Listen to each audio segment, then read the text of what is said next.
Welcome in, Samantha. Hope you're having a good morning. Hope you had a good weekend. Give me 2 seconds to get these hashtags done, and I'll be right on.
Good morning, Mima. Welcome in. Hope you guys are having a good day, man. I love you guys.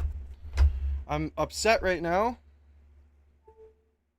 So there was a leak in my ceiling, and it came down on everything. Everything seems to be working fine, thank God, besides my webcam,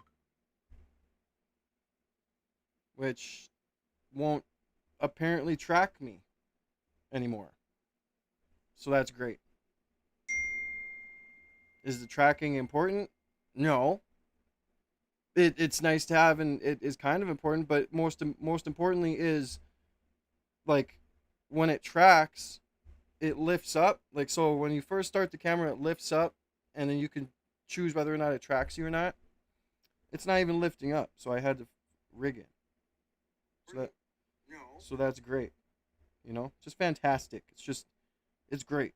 I just, am so grateful for the bullshit. Oh my god, dude.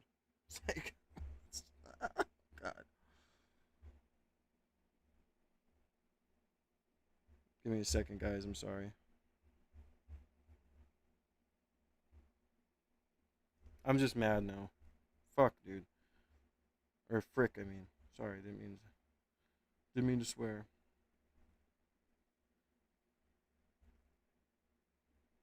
Welcome in, Mima, if I didn't say it already.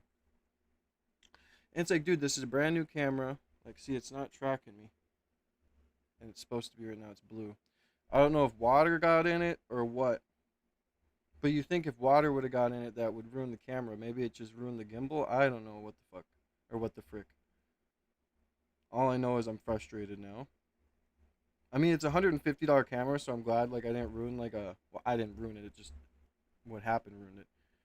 But I'm, like, I can replace it, but my friend got it for me, so that's what's frustrating about it. Anyways, and I can't find my USB drive for my mouse, so all that stuff kind of just wrecked everything here. I don't know. We'll see after letting it run for a little bit, letting it warm up. We'll see if it fixes it. Hopefully it does. I'm praying it does.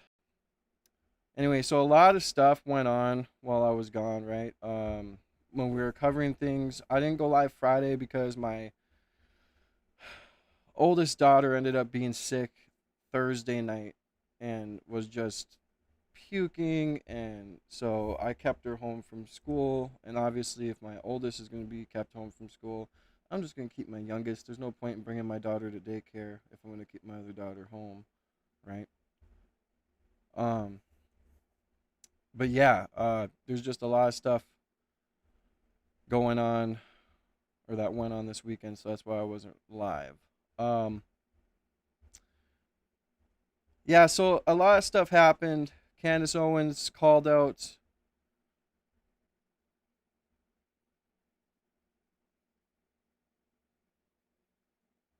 Okay, we'll start this one, and then we'll go on to the next one. We're gonna just kind of power through these, right? God, I'm so mad. I had such a good setup going for so long, and then something stupid had to ruin it, man. Is that Put a one in the chat if everything's good? Is everything good? Can you guys hear me? Can you guys see everything?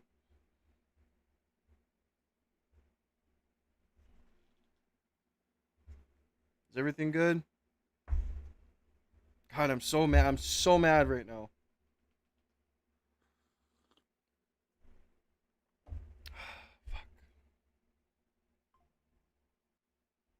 Double tap that screen, guys. Is everything good?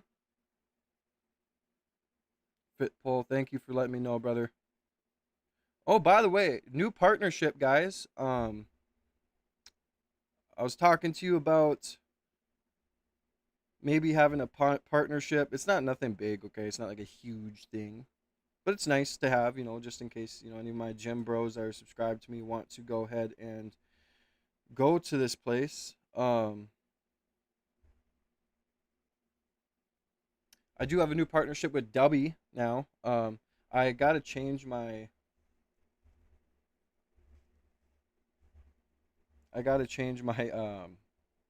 code for you guys to use quick, and I'll let you know in the middle of the stream. But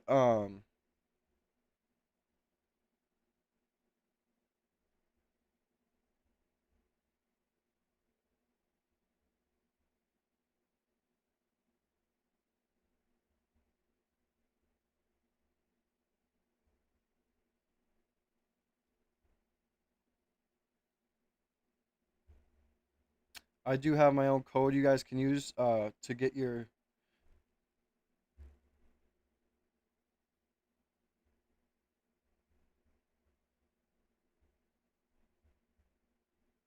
stuff. Sorry, guys.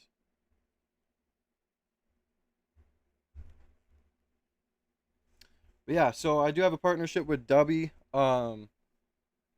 Energy. So I do have some stuff that will be coming. Let's move this way a little bit. There we go. I do have a partnership with W Energy, so you guys can get 10% off you guys' orders by using my discount code and whatnot. So if you guys are gym bros like me, you guys love to go to the gym, you guys love to be active and whatnot. Is my mic or is my webcam messed up? Hello, it is messed up.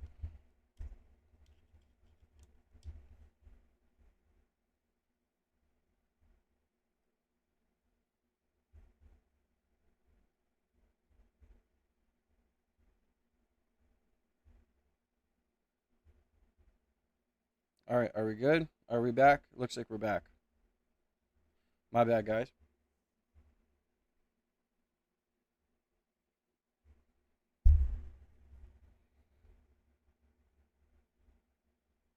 But yeah, my bad. All right, so let's try and get this back on. All right, so W Energy. I'm not going to show you my account. I just want to show you right here. So if you go to W, you guys want to get some pre-workout or some or whatever they're called, electrolyte packets and stuff like that. I will be having my discount code on the stream here in a little bit. 10% off. You guys can go ahead and go to W, use my code, and figure it out. Get whatever you want. I have some stuff coming this week that I'll be having on stream so you guys can kind of see what it looks like. I have a shaker bottle coming and some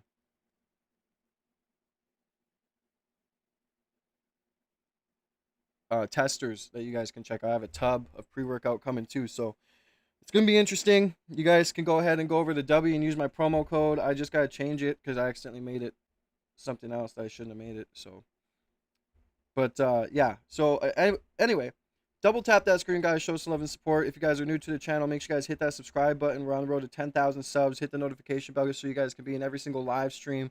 Double tap that screen. Trying to hit 100 likes within the hour. I am going to put a super chat goal up. 10 super chats of any color. Does not matter. Get your name written on the super wall, as well as get your chats read by sending through your super chats.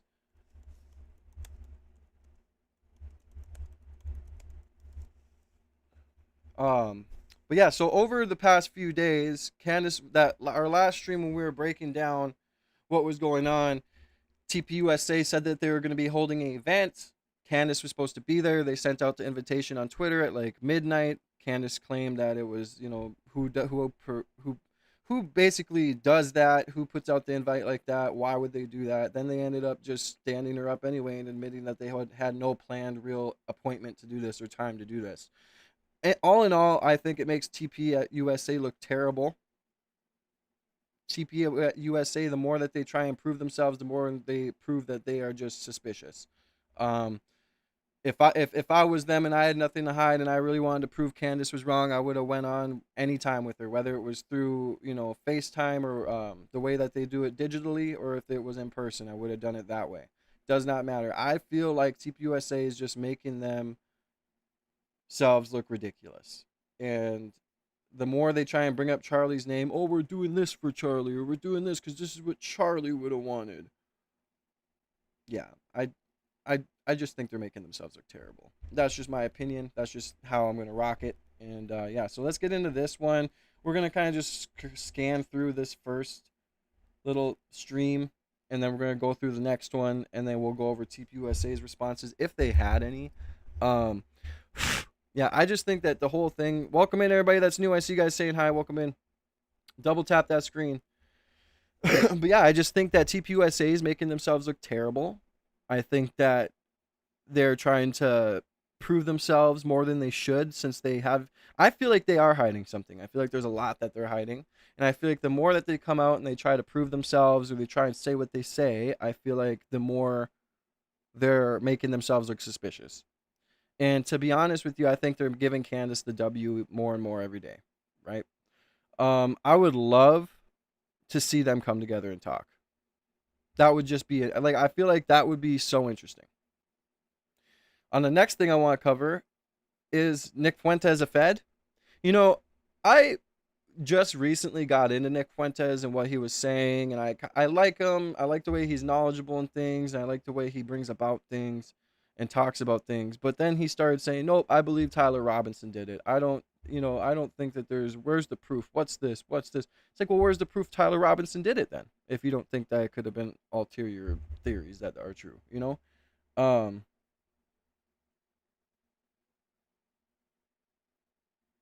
don't know. So there's a lot of things I want to get into today. A lot of things was going on. So is Nick Fuentes a Fed? Probably. Apparently he just believes Tyler Robinson did it. I was so disappointed when he was on Louder with Crowder and he said that. It's like, God, you just pissed off your whole base. Your whole base. Sean Ryan's a Fed. Yeah, that's nothing new. So I'm going to let this play. And then if there's any of my gym bros who are in here that want to show some love, I have a new partnership. I'm partnered with W Energy. Get 10% off when you go and get your stuff and use my code and get 10% off. Show some love and support to your boy by using that code. And yeah, we're going to get into it, man. We're going to jump into this stream. We're going to see how it goes. I hope everybody had a good weekend. And I hope everybody's having a blessed Monday. It's snowy outside for me today. A lot of snow came down last night, and it's still going to come down tomorrow. But yeah, 8.66K subs, man. Show some love and support by hitting that sub button. Help me get to 10,000 sub, and let's go.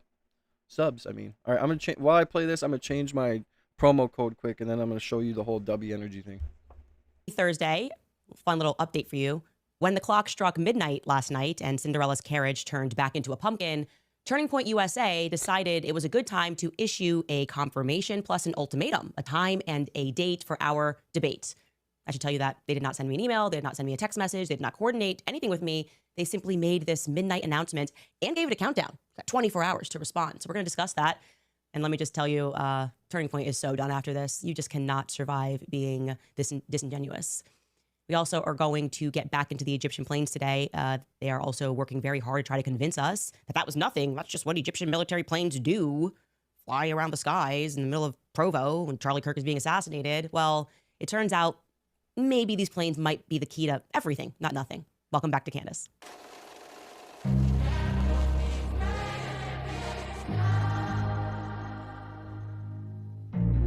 Damn it! I was trying to get off the phone before I got that freaking intro start playing. God damn it! Fuck! Now I'm gonna have to edit it out. Sorry, YouTube. Gosh darn it! I didn't mean to play that intro. All right, guys. But anyway, your boy is partnered with W Energy. Go to wwenergy.com or w.gg. Shop now for the latest things, right? You got the super content creator bundle. You got the content creator starter bundle, which I got none of those. I got free stuff. I really like the way that these bottles are. Like, this is a dope tiger slash, whatever pack. Some pre-workout, got good 5-star ratings. This is a dope bottle. So a lot of things are sold out, so you gotta pay attention to what comes in and get it before it leaves. Get whatever you like, man. Show some love and support at w.gg or W Energy. Use the code in all caps, no spaces, see me now. Get 10% off. If you're a gym bro and you love going to the gym and you want to try out new stuff like your boy is, your boy's partnered with W Energy. Go to wenergy.com, w.gg, pick out whatever fits you, whatever you like. Whether if you like, cool logos and you want to try out new things. Bleeding Orange, Chainsaw Man, looks pretty dope. Right here. Add to cart and then use promo code See Me Now, all caps, no spaces. Get 10% off to support your boy and get some new gym supplements. I hope you guys are having a good day, man. It's gonna be a shocking day to figure out what we're trying to figure out. Is TPUSA falling apart because of Candace, or is Candace gonna be proved wrong soon? We don't know, but we're about to get to the meat and potatoes. So show some love and support, man. Yeah, I feel like my camera. Hold on, guys.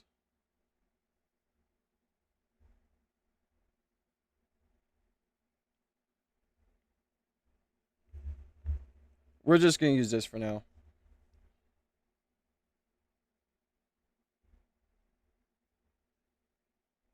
All right. We're just going to use this for now.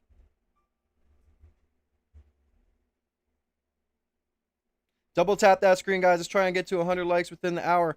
But yeah, y'all, show some love and support. I hope y'all are having a good day. Like I said, go to W Energy, w.gg, to get your latest or newest gym supplements. Use See Me Now for a promo code. No spaces, obviously. See Me Now. Get 10% off at checkout. God bless you guys. World, what the hell is going on at Turning Point USA? What's going on? I want to know what. Dude, dilly too chilly. I know 40 is crazy, but you go to anywhere else, it's $30 or $40. But when you use my promo code for 10% off, it brings it down a tish, right? I don't know how much. I guess should we see? So if we want to get Bleeding Orange, let's add to cart. View cart. Checkout. It'll offer you some things. Decline.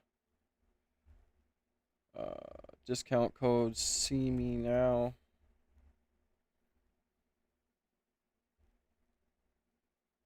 Oop.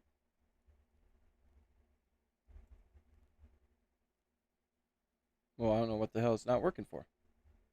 Anyways, use my discount code. Show some love and support. I'm not sure why it's not working for that. Hold on, let's see.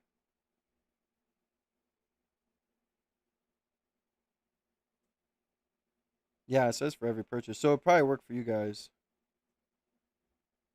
But yeah, use See Me Now for the discount code. Show some love and support, man. Get it done. All right, guys. What is happening over there in Arizona? Who is in charge exactly? Who is making the decisions? Who is calling the shots on all of these? Because I know right now I have a pre-workout. I can't remember what it's called. Here, let me go look.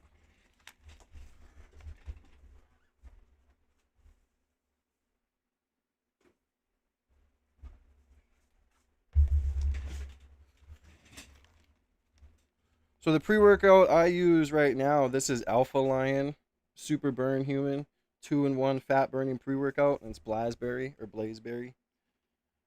So, I mean, it's pretty nice. Make sure this is nice and clean.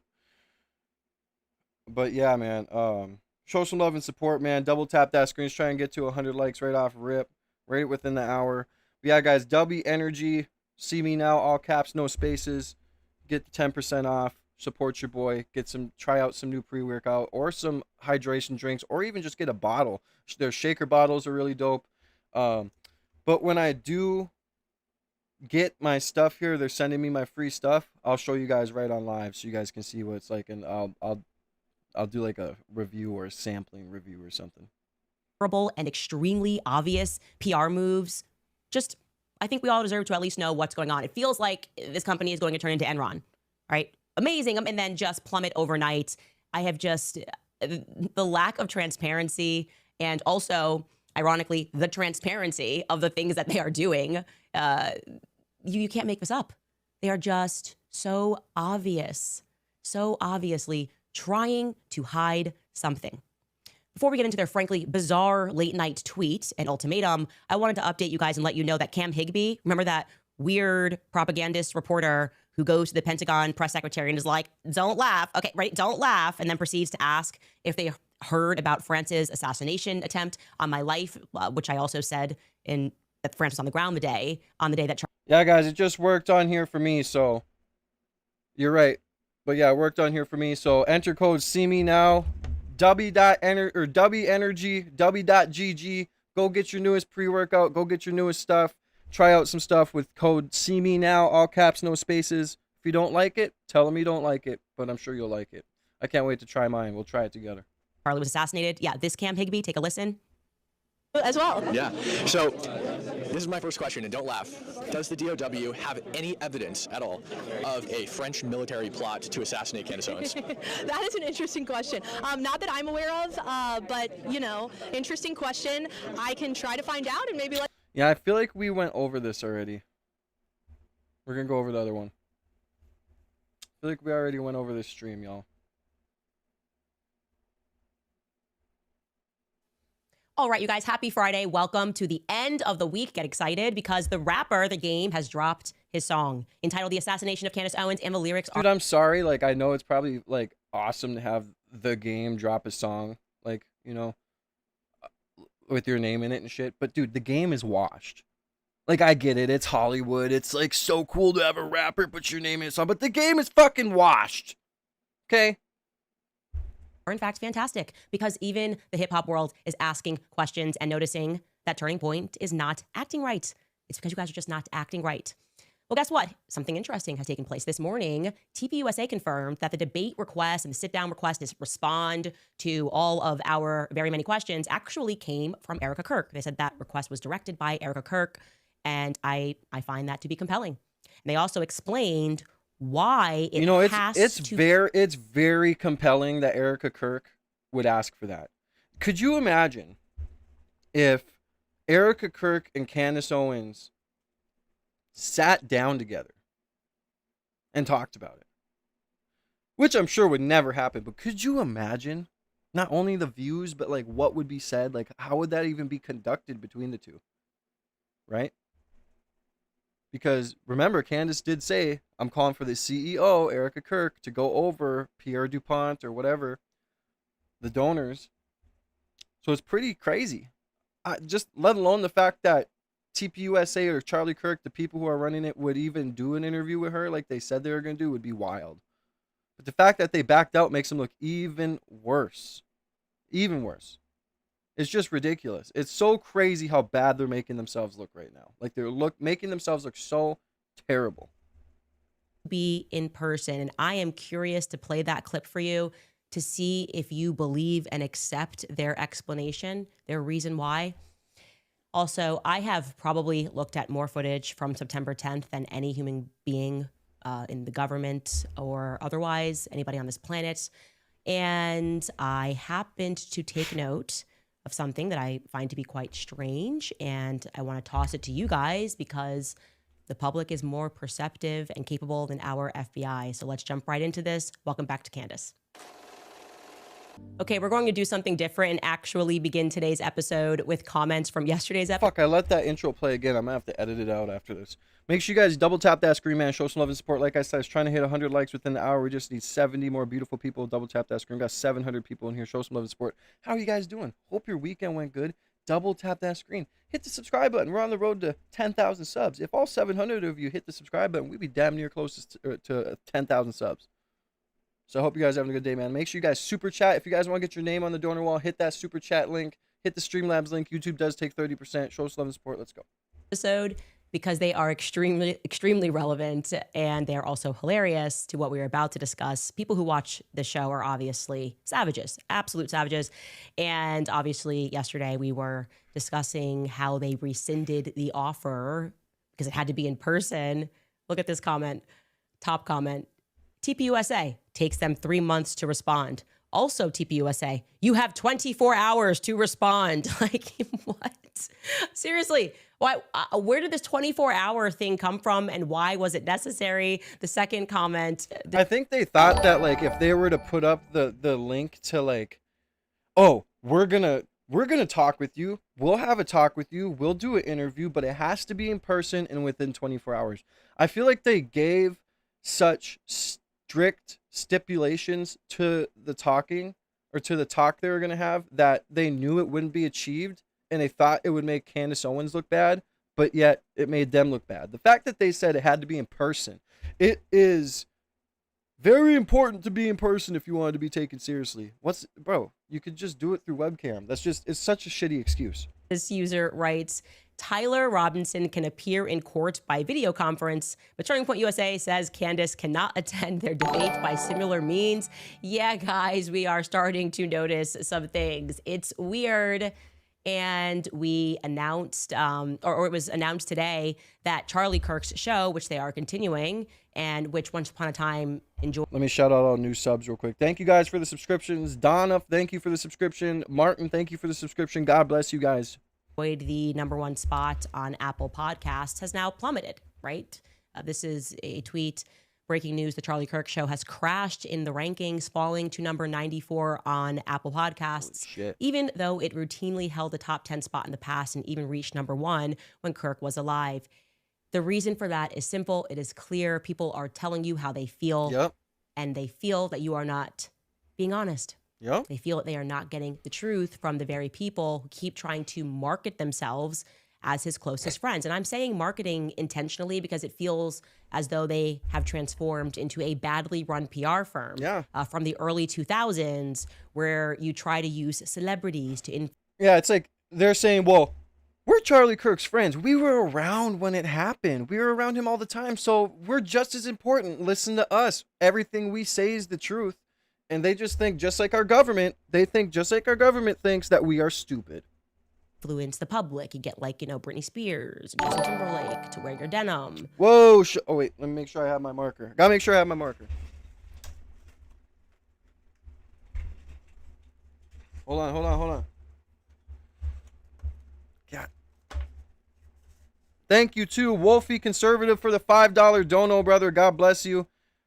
In 24 hours, we will be banned from social media for not getting digital ID in Australia. We have to upload all personal information to biometric photos. Yo, I seen that in the UK too, that you're not going to be able to work a job unless you get digital ID. Do not do it. I don't know what is going to happen with all this stuff, but it is scary. Like, they're making it, we're getting closer and closer, like, to where they're going to shut the gate for us to be able to escape or live a free life. Like Andrew Tate says, you gotta escape the matrix. Bro, that is insane. I'm sorry you have to go through that, bro. God bless you. You just need to fight back, and not violently. But it's like, what else? Sometimes you gotta think, what else is it gonna take? Like, they're just pushing you by putting these totalitarian stipulations on your life, to where it's like they're gonna leave the citizens with no other choice but to revolt. And I don't want that. That's not a good thing. But what else does the government expect if they're going to sit there and say, you can't have this and you can't work if you don't have digital ID and give us all of your information and put the code on your wrist, right? It's ridiculous. I'm going to go grab the marker real quick.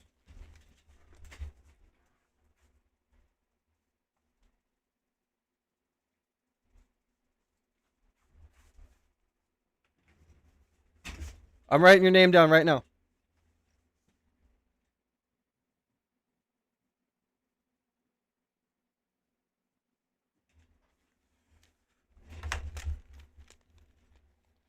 All right, thank you so much for the $5, brother. 9 more super chats to hit our 10 super chat dono goal. Thank you again, bro. And again, your name is on the wall. Your guys' name will get written on the wall as many times as your super chat is filling up quick. Thank you again for supporting your boy, man. And welcome to the See Me Now family. And that's crazy, bro. In 24 hours, we will be banned from social media for not getting digital ID in Australia. We have to upload all personal information to biometric photos. And you know what? I feel like they're using Australia too. Before I get into this, I feel like they're using Australia and the UK and these other places where it's already so far gone in certain ways to just use it as an experiment to do this stuff. And it's scary. Like when we seen that video of the millions of, or like the million or hundreds of thousands of people in the UK in the street gathering, you know, protesting for freedom and wanting to stop all the bullshit. You guys remember that? It was a couple months ago. That is scary. Like when you look at the aerial view of all those people in the UK who were protesting through the streets and like everything was filled with people, imagine if that got violent. And that's what's pushing to. These people are getting very, very upset and fed up with how the government is trying to totalitarianly take everything from us by making us upload our stuff into digital ID. Like he said, they're gonna ban us from social media if we don't upload our stuff into biometrics. It's coming, and it's scary. And the question is, though, are the people going to continue to allow it? Because you imagine, like in Australia, when they continue to do this to you guys, and you guys continue to, like, not saying you in general, the guy who donated, but if you continue to let it happen, when are the people going to get fed up? And when the people get fed up is when it gets scary. You know? But, you know, the government's such a big thing. I don't know. It's just crazy. I feel bad for you, bro. I'm sorry to hear that. Hopefully they, you know, come to their mind or come to their senses, but I don't think it's going to happen anytime soon. The best thing I could say to you is don't do it. Don't upload your stuff. It's like, don't get the mark of the beast. But then again, if you want to use social media and you want to use the things that you use in your everyday daily life, and they're making it so you have to do this, welcome in a little bit. It's ridiculous. And in America, I pray to God it never happens, but it's coming soon. They're already doing it in certain ways. I don't know. There's going to be a point where the people do not want it to happen and they get sick of it, and there's going to be pushback. And I don't want violence, but sometimes it's like the government is like, they're like a bully pushing a kid. How far can I push this kid before he snaps, right? That's what they're doing to us. How many inches can we take before we take a mile? You know what I mean? And then once we take these inches, how many miles can we take until they start fighting back? And it's like they want it. It's like they're poking the bear. Everybody just then starts wearing denim, right? And I will add on to this that I certainly myself am compelled. I would say that it's an interesting twist in this debate story, if we're even calling it a debate offer. At least I was surprised. I was legitimately surprised to hear this morning that it was apparently Erica Kirk who called for TPUSA to formally respond to the mounting questions and to set the live stream. At least that's what Blake Neff is saying on the Charlie Kirk Show. They received this morning phone calls from the viewers at home. And of course, somebody asked about the nature of how they went about trying to get me onto this live stream. Let's take a listen to that question being asked, I think from a woman named Gina. Let's take a listen. Let's take Gina's question. Gina, welcome to the Charlie Kirk Show. What's your question? Hey, thanks, guys. Can you hear me okay? Yes, we can. Yes. Yeah, this was very interesting listening to this girl talk to these guys, kind of calling them out in a sense and what she was saying. And you can see the frustration in this guy's face, Blake Neff, the bald guy. And then this guy over here, like towards the end, he was like, yo, we just got to stop. But this girl right here, listen to what she says, man. By the way, guys, thank you again to Wolf for the $5 super chat, man. We do have a 10 super chat goal up. 9 more super chats will achieve our goal. Get your name written on the super chat wall, any color. Thank you guys for being here. We're almost at 1,000 live viewers. You guys are the best. Double tap that screen, man. We're trying to get to 100 likes within the hour. We just need 40 more beautiful people to double tap that screen, show some love and support, share the live to your friends. After you hit the subscribe button, make sure you hit the notification bell. I want to see your guys' faces in every single live stream. And yeah, show your love by super chat and get your name on the super chat wall. Or YouTube does take a brutal 30%, so send it through the Streamlabs link and let's get through it, man. Ma'am. Okay. My heart's broken with the things that are going on with Candace, and I'm trying to make it all come together. I'm sure I'm not your only fan that is trying to do that, because of the relationship that she had with Charlie.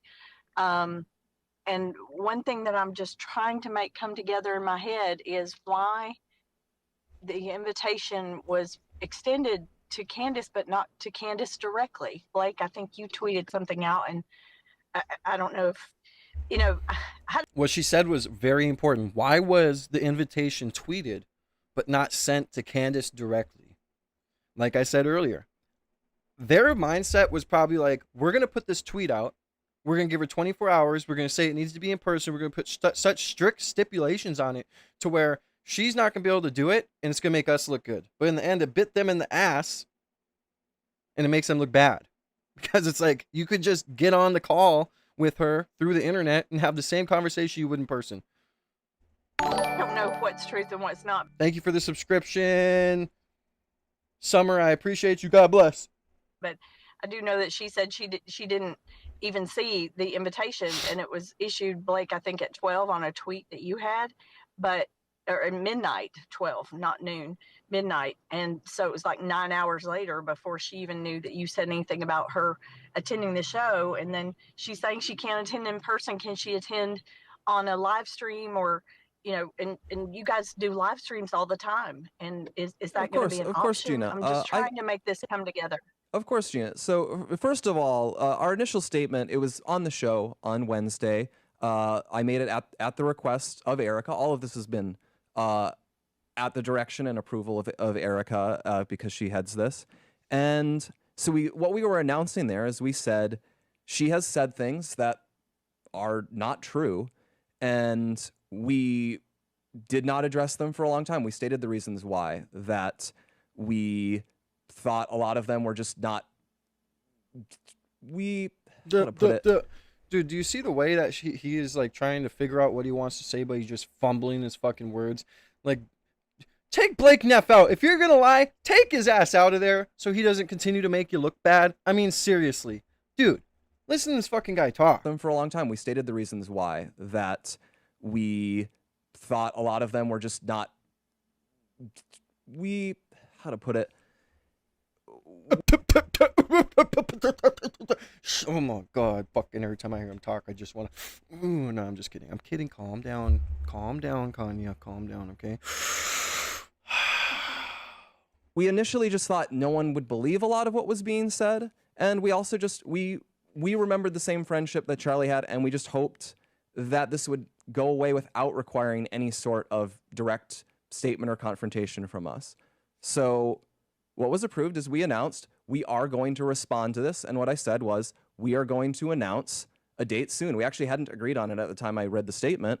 We're going to announce a date where we're going to respond to this, and once we announce it, Candace is free to attend in person. That is what we announced, and so once we agreed on a time, I announced what the time was going to be. Candace, for her part, had said, you name the time, you name the place.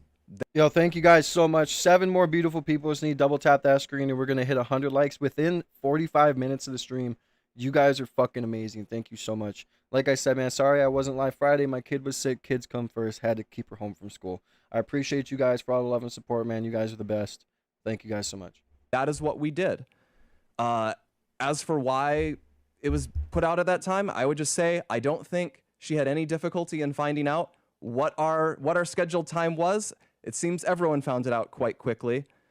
And lastly, on the point of why it's in person, I think it's pretty intuitive that given what is being said, what the way this has worked is that it's critical to be in person if you want to be authentic and to be detailed. And that is what we think is a fair request to make if she's going to participate. But regardless, it is going to go forward because we have agreed that some response needs to be made. And so that's going to happen when we announced it on December 15th. Yep, and we actually got to hit it. I'm one person, Gina, but yeah, Gina, I'm sorry. We got to hit a radio break here. We can keep going in the Holy 120 likes. Thank you guys so much. You guys are awesome. break if you want for if we could hit 200 likes within 20 minutes, that would be insane. If you have a follow up, we'll be right back. We're gonna take a break from radio. We'll be right back. So I love situational irony like that, where he is. And by the way, to the guy Scott who commented on one of my streams, said I'm shy on brain cells, I should consult someone on editing. You're commenting on a full stream, which is dumb of you. And second of all, yeah, I run this by myself. Sorry, I'm a one-man army. I can't get everything perfect, but I'm learning as I go. So if you got a problem with it, or you think that there's something on the stream that could be detrimental to the channel and I should take out, or things like that, or you have tips, cool. That's why you can go to seemenowarmy.com, get a hold of me. But that's not, I try my best. Actually live streaming with Andrew Colvett. He's like, it's not authentic unless it's a person is in person, and Andrew Colvett's literally not in person. As Shout out you, Diane. We're smoking together. Yeah, I had to. I mean, listening to Blake Neff talk, I had to smoke, and I actually quit smoking recently. I don't smoke much. This is like my first cigarette in a long time. But when I'm sitting here, sometimes I'm listening to these fucking people. Oh my god. Thank you for 70 more beautiful people need. Double tap that screw. Be at 200 likes within the hour. Let's go. Was questioned, so I guess the show is not authentic or something. I also love Blake because he's trying so hard not to be condescending. I'm gonna go fill my coffee real quick.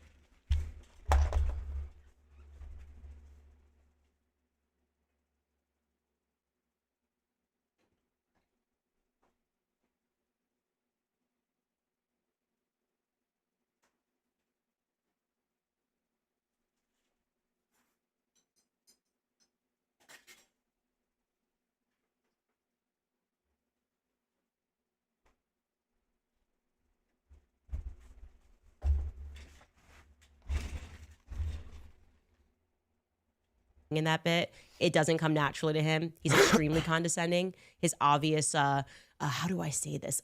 We're shocked that you guys believe Candace. We're just very shocked, you dummies. And his excuse is that the reason he did this in the middle of the night on X is that it's to be expected, as if that's some sort of normal etiquette.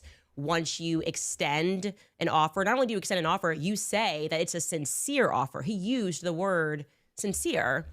And when she is trying to get around to, hey, like, why does this need to be in person?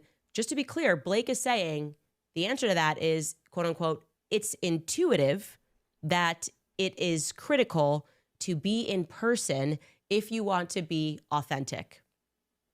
Let me just run that sentence again because I consider myself to be pretty intuitive. I am intuiting right now that is absolute bullcrap.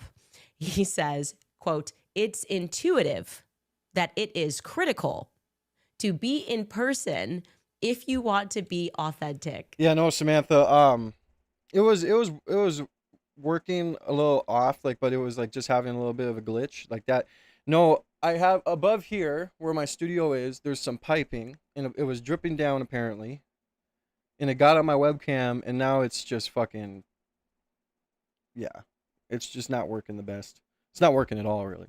And I'm going to try and fix it, but I'm very pissed off about it. So that's one start to my day that pisses me off. But I'm just going to have to buy a new one once my YouTube check comes. Yeah, they think you're stupid. They just think you're absolutely an idiot. And he says that that's fair. Or I can buy one with my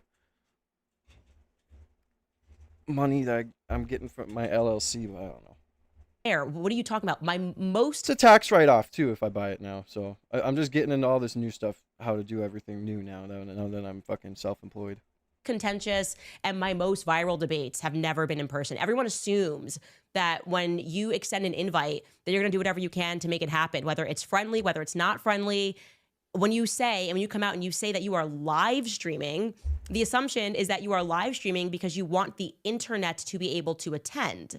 Right? That's the whole purpose and function of live streaming an event, is that it invites everybody to be able to attend. So when you extend an invitation of live streaming and you don't explicitly say it must be in person, why would I assume that you're going to rescind the offer if I say that I can appear via live stream?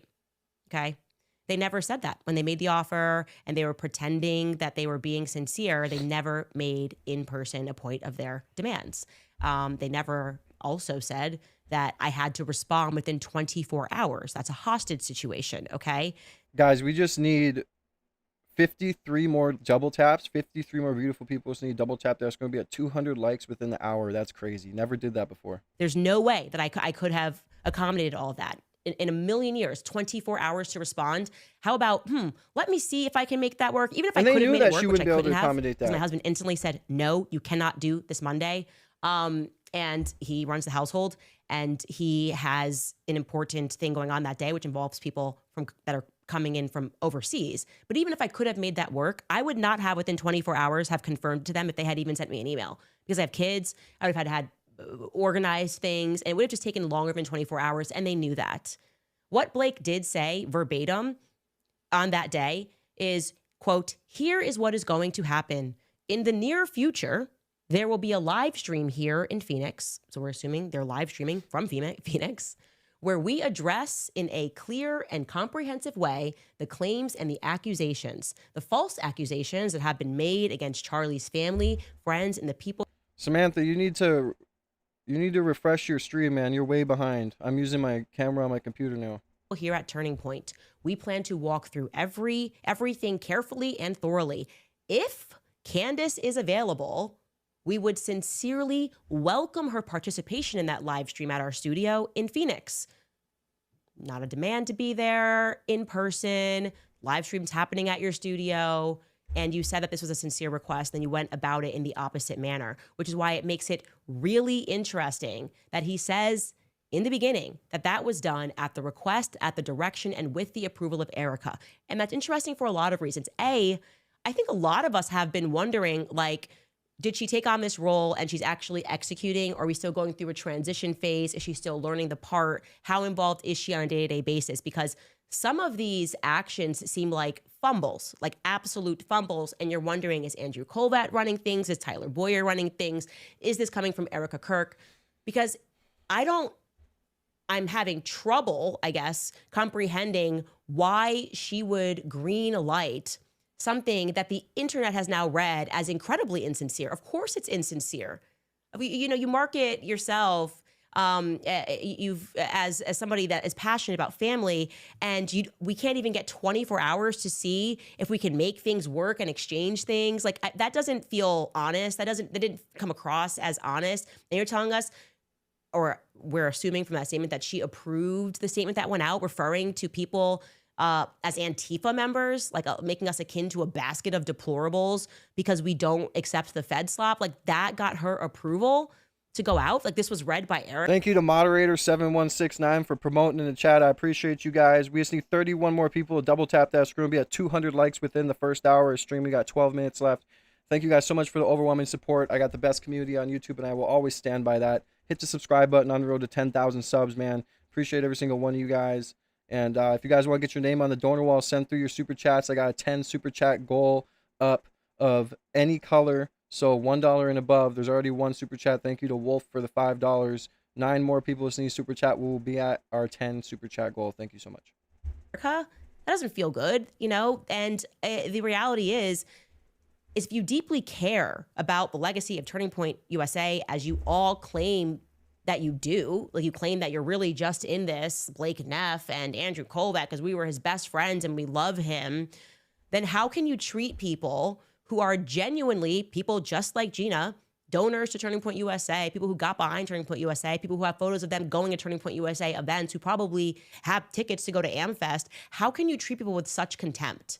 How could you think they're dumb enough to believe that that was a sincere offer, that that's how it's supposed to work, if that's ever in the history ever of people setting up debates, that's ever been how it's worked? Yeah, it's pretty unprofessional. And like I said, I'm pretty sure that the reason why they did that is because they're like, oh, well, we'll invite her. We'll post on Twitter that we're gonna have a little conversation and that she's invited to do it within 24 hours and make it. Or if she doesn't, it's gonna make her look bad. Instead, it made her look bad, or them look bad.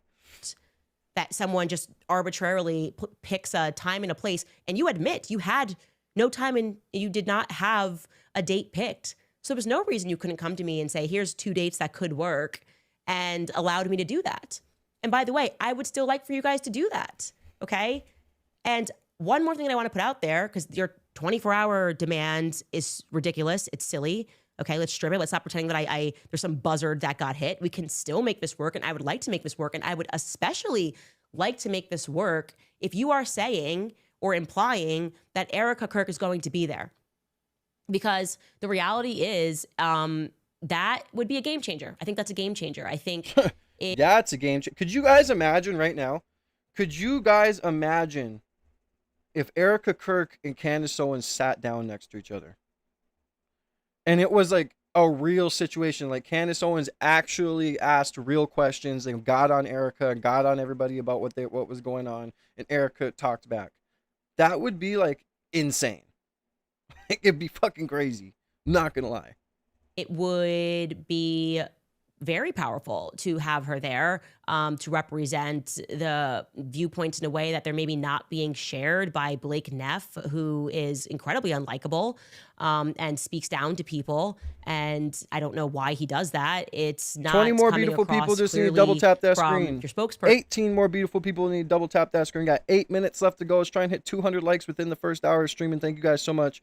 God bless you guys. Person Andrew Kolvat, who seems to be on the road and isn't course correcting in the attitudes that are coming out, or at least telling people not to be like late night tweeting like Tyler Boyer. And yeah, it would be great if you are saying that on the 15th, Erica Kirk, as you are insinuating that she's going to be there, right? She's directing this thing. Are you implying here that she's going to actually be in the chair and she's willing to allow me to bring things and to go over timelines and stuff? Like, can you make that offer through the proper channels? Can you actually say that, since you now have more details about how it's going to work, and reopen that offer again? There is no way in hell that George can make the 15th work. I just said it. No, he shut it down immediately, and for a very valid reason. And it is not my inclination to go to Phoenix without having my team with me. And my husband is very much a part of my... Holy shit, we're going to do it, guys. 5 more beautiful people. Just need to double tap that screen. We'll be at 200 likes within the hour. That is crazy. Thank you guys so much for the love and support, man. You guys are awesome. Team. But I will say that I will raise it further with the Supreme Court of George Farber. If you are insinuating, and actually if you can confirm that you are saying that you will allow me, as you said further in this, to bring whatever it is, because it would be more authentic if it was face to face. If you're saying that I don't have to deal with you and this is actually going to be very open and I can ask every question under the sun, I might beg, I might beg. So I would love to hear from Turning Point USA and stop pretending 24 hours was some like demand that had to be met, because that's ridiculous. So ball very much back into your court. And like I said, I want to make this happen. I still think you guys can open it up for a live stream. Like you're doing that right now. That seems ridiculous as well. Let's make this work for the people. Anyways, you guys, diving back into our investigation. Okay, got something very interesting for you. Now, it is actually common sense that has been guiding this investigation the entire time, despite the federal insistence that we pretend... Holy shit, now we're at 212 likes. Thank you guys so much. God bless you guys. Thank you for blessing me with the 214 likes within the hour of the stream, man. You guys are awesome. Thank you so much. And again, on the road to 10,000 subs, man. So hit that subscribe button. Join the See Me Now family. Show some love and support.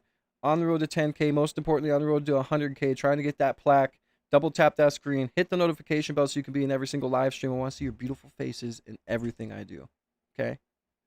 If you want to go further than hitting the subscribe button, double tapping, send a super chat my way and get your name on the donor wall. YouTube does take a brutal 30%. We do have a super chat goal of 10 super chats. We already got one. Thank you, Wolf, to the $5. 9 more people super chat, $1 and above.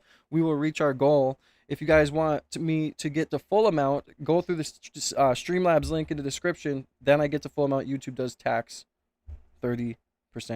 Thank you to King for the sub. God bless you, brother. We don't have any. And I think there's a compelling element that we should follow here. Now, if we believe and know and have the intuition that this is a deep state assassination, I do, okay? And we know that our deep state, the CIA, is involved in color revolutions all around the world. We should think about how they organize the revolutions, right? What does it actually entail? How does our military accomplish that? Through what means, okay? And I think it's obvious that they accomplish that through organized chaos. The chaos, as chaotic as the event may seem, has to actually be Thank you organized. to Mama if this Lisa for the is subscription. military. God bless you. It means that as a state, we fund and then we coordinate protests, and coordinating is the operative word. It has to look organic to the untrained eye. You have to actually make sure that people will believe when they read the New York Times, when they read AP News or Reuters, that all of this just happened. Like back in 2014, the Ukrainians were authentically and truly just done with their president, Yanukovych. And when John McCain went over there and led the protesters in the streets, he was really representing the voice of the people. It was not another United States military color revolution. By the way, if you have not seen that, this is what we do all around the world. You should just, I'm just going to play a little bit of this. Yeah, John McCain addressing Then we put the man in heels in office. protesters in Ukraine before we overthrew their president. Take a listen. Now you see all these people. It's kind of off topic what I'm about to say, but back to what Wolf said about the digital ID and how they're all going to be banned off social media in 24 hours if they don't give up their stuff and the biometric data. You remember when in England, like a month or two ago, when all of these people in the streets were there? This is Ukraine, but it looked like this in the streets, but like 1 million people. If all those people are fed up, bro, it's going to be bad for the government. That's all I got to say. People of Ukraine, this is your moment. Народи український, це ваш момент. This is about you, no one else. Це про вас. This is about the future you want for your country. This is about the future you deserve. Це про ваше майбутнє, про майбутнє. See, they always make it sound so sweet. This is what you need. This is what you've been wanting. This is what makes everything better. Then you do it, and it's not what you thought. It's like making a deal with the devil. Вашої країни. Це про майбутнє, на яке ви заслуговуєте. A future in Europe. Майбутнє Європи. A future of peace. And good Майбутнє relations миру. with all of your neighbors. Майбутнє всіх ваших сусідів. All right, that's enough. I don't know why we're like this. I really don't know why we're like this. Anyways, I believe in my heart and in my rational mind as well that Charlie Kirk's assassination was about as organic as John McCain, may he rest in peace, leading the people of Ukraine. And we got our color revolution, and we've been doing corrupt stuff in that region since. Now, I began scanning the people of the crowd obsessively. Obviously, you should see the folders on my desktop. And I'm referring, of course, now to UVU on September 10th. And there was something that I kept noticing. A weird amount of young men were alone. Double tap that screen, guys. Show us love and support. At this event, and they were wearing maroon shirts. In fact, so many of these young men that I was coming across were wearing maroon that at first I legitimately assumed that it had to have been one of the UVU colors. I asked this question so innocently. I was like, to someone at UVU, I was like, oh, are your school colors maroon? And he comes back and he said, no, they're green and white. So my gut told me, okay, that's interesting, because maroon is not exactly a highly ranked color for men, okay? And it can't be that all of these men that are wearing maroon also happen to have attended this event alone. So I'm going to show you what I mean, and I'm going to go back to some of these people. This is by no means everyone. I'm just showing you a few times here. Here we go. We have this young man. This is after the shot. He's wearing maroon. Show you another person here sitting there under the tree after the shot, and he's wearing maroon. Show you another person here. We're going to come back to this person. Thank you to Phil East for the subscription. God bless you, man. We've gained over 30 subs this stream so far already. Thank you guys so much for the love and support. Let's continue to grow and prosper on the road to 10,000, man. Person who is wearing maroon because his dad is going to say something publicly. 3 people, 1 shot, all of them alone wearing maroon. We're going to come back to the guy at the top there who has the hat, the darker hat on, who is wearing maroon, just like these like strapping young men all wearing maroon. We've got this guy in the bush wearing maroon. I could go on and on. This person of how many people wearing maroon. I even have a video of someone holding a maroon shirt. Bro, I'm not gonna lie. This guy in the bush, like, that's funny. That's funny as fuck, dude. Like, why is he in this bush like this? What compelled this gentleman to get in the bush like this? Like, I don't know if he's trying to urinate or what. Okay. So I mentioned that quite casually. And that thing happened where there was an overreaction for no reason online. So I knew that I was on the right track and I should probably keep going. And I said something, I think it was on X, or maybe it was on the show. And then we received hundreds of emails from people past and presently in the military around the world. And they said, yes, Candace, that is military. I am just going to quote a few emails here. One person wrote, quote, airborne forces wear maroon, not just in the UK, the USA, and France, as well as in dozens of other militaries. Another person said, quote, I instantly recalled that when police are in undercover units, the FBI, etc., and they are not in their uniforms, they often have a color of the day or a unit color. It's a signal to anyone else around that you are with that mission or unit, end quote. Another person wrote, quote, my husband was and led part of the QRF, Quick Reaction Force team, when they were deployed in Iraq. We are retired now. The maroon color in the military means the color is famously associated with military forces, such as the Maroon Beret of airborne troops around the world. And another person explained to me that especially in coordinated violent scenes, making sure that people are in certain colors or in something that is identifiable is important so that military men can observe who to protect or who they're looking for, right? And so that just makes sense, okay? And so LOL for all of you guys that were saying I'm stupid. I love being called stupid. Every time you call me stupid, it's another little clue that I should follow that. Just, you guys are so obvious, okay? It's the overreaction to simple things. And I feel in my gut that it was not some random coincidence that so many of these fellas decided to wear maroon on September 10th and attend the Charlie Kirk event. And I feel even more compelled because there was this person on TikTok, you may have seen it at the time, who was claiming that he had some videos that someone in his family had shot. And when he submitted them to the FBI had asked him to delete that footage. And I don't know if that's true. I don't know if that's false. But I do know that when I got in touch with this individual and he sent me the footage, my eye immediately gravitated towards another person who happened to be wearing maroon, who is also alone at the event, who I thought it was kind of strange, did not duck when everybody else ducked after the shot went off. I think I had shown you that. I'm going to show it to you again. I know I identified him as a young man named Jacob Kasparian, and I'm going to show you that video of him not ducking after the shot goes off. Take a look at this. Counting or not counting gang violence? Great. And we're going to circle it so you can see it. Okay, that's him. You're going to see everybody duck. And it's going to come back up. And yeah, but not everyone reacts the same. Like, I'm not going to lie. Like, I probably wouldn't have ducked. Like, if you're that far away and you see it, like, when people's flight or fight instincts kick in and something like that happens, you're like, oh, I'm just running or walking away. And if he's way over there, he's most likely looking, and it happens. He's like, oh shit, I'm out of here. Like, you know what I mean? He's still not going to be ducked. He just kind of hits his phone and walks away. Now, regarding Jacob Kasparian, I want to be very He kind of crouch walked. I'm not gonna lie. Clear. I do not think he shot Charlie Kirk because it's really fashionable for people to say that we are accusing everyone of shooting Charlie Kirk. No, I am observing some things that strike me as unusual. And it's unusual that he attended the event alone. It is unusual to me that after researching him, he had posted himself earlier that day at either 8:42 a.m. or 7:42 a.m. I'm unclear on whether or not Facebook is editing the time zones according to what I'm in, the time zone I'm in, or when it was shot. But he's wearing an entirely different shirt earlier that day. It's a dyed blue shirt. And then when he arrives to UVU campus, I agree, Samantha. he kind of hits certain points. He's up high, and then he's at the lower rung.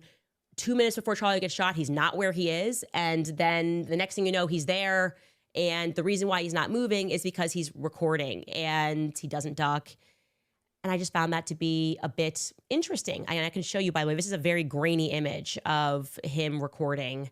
We're kind of circling it there. It's okay if you can't see it. We've hyperimposed, but I just found it odd thereafter that nobody, despite him being there, witnessing it and having recorded, by the way, Charlie getting shot, none of his family members posted anything about Charlie's assassination. He is active. He did not post about Charlie's assassination. It happened in their backyard. It was a global event. No comment whatsoever that I could find.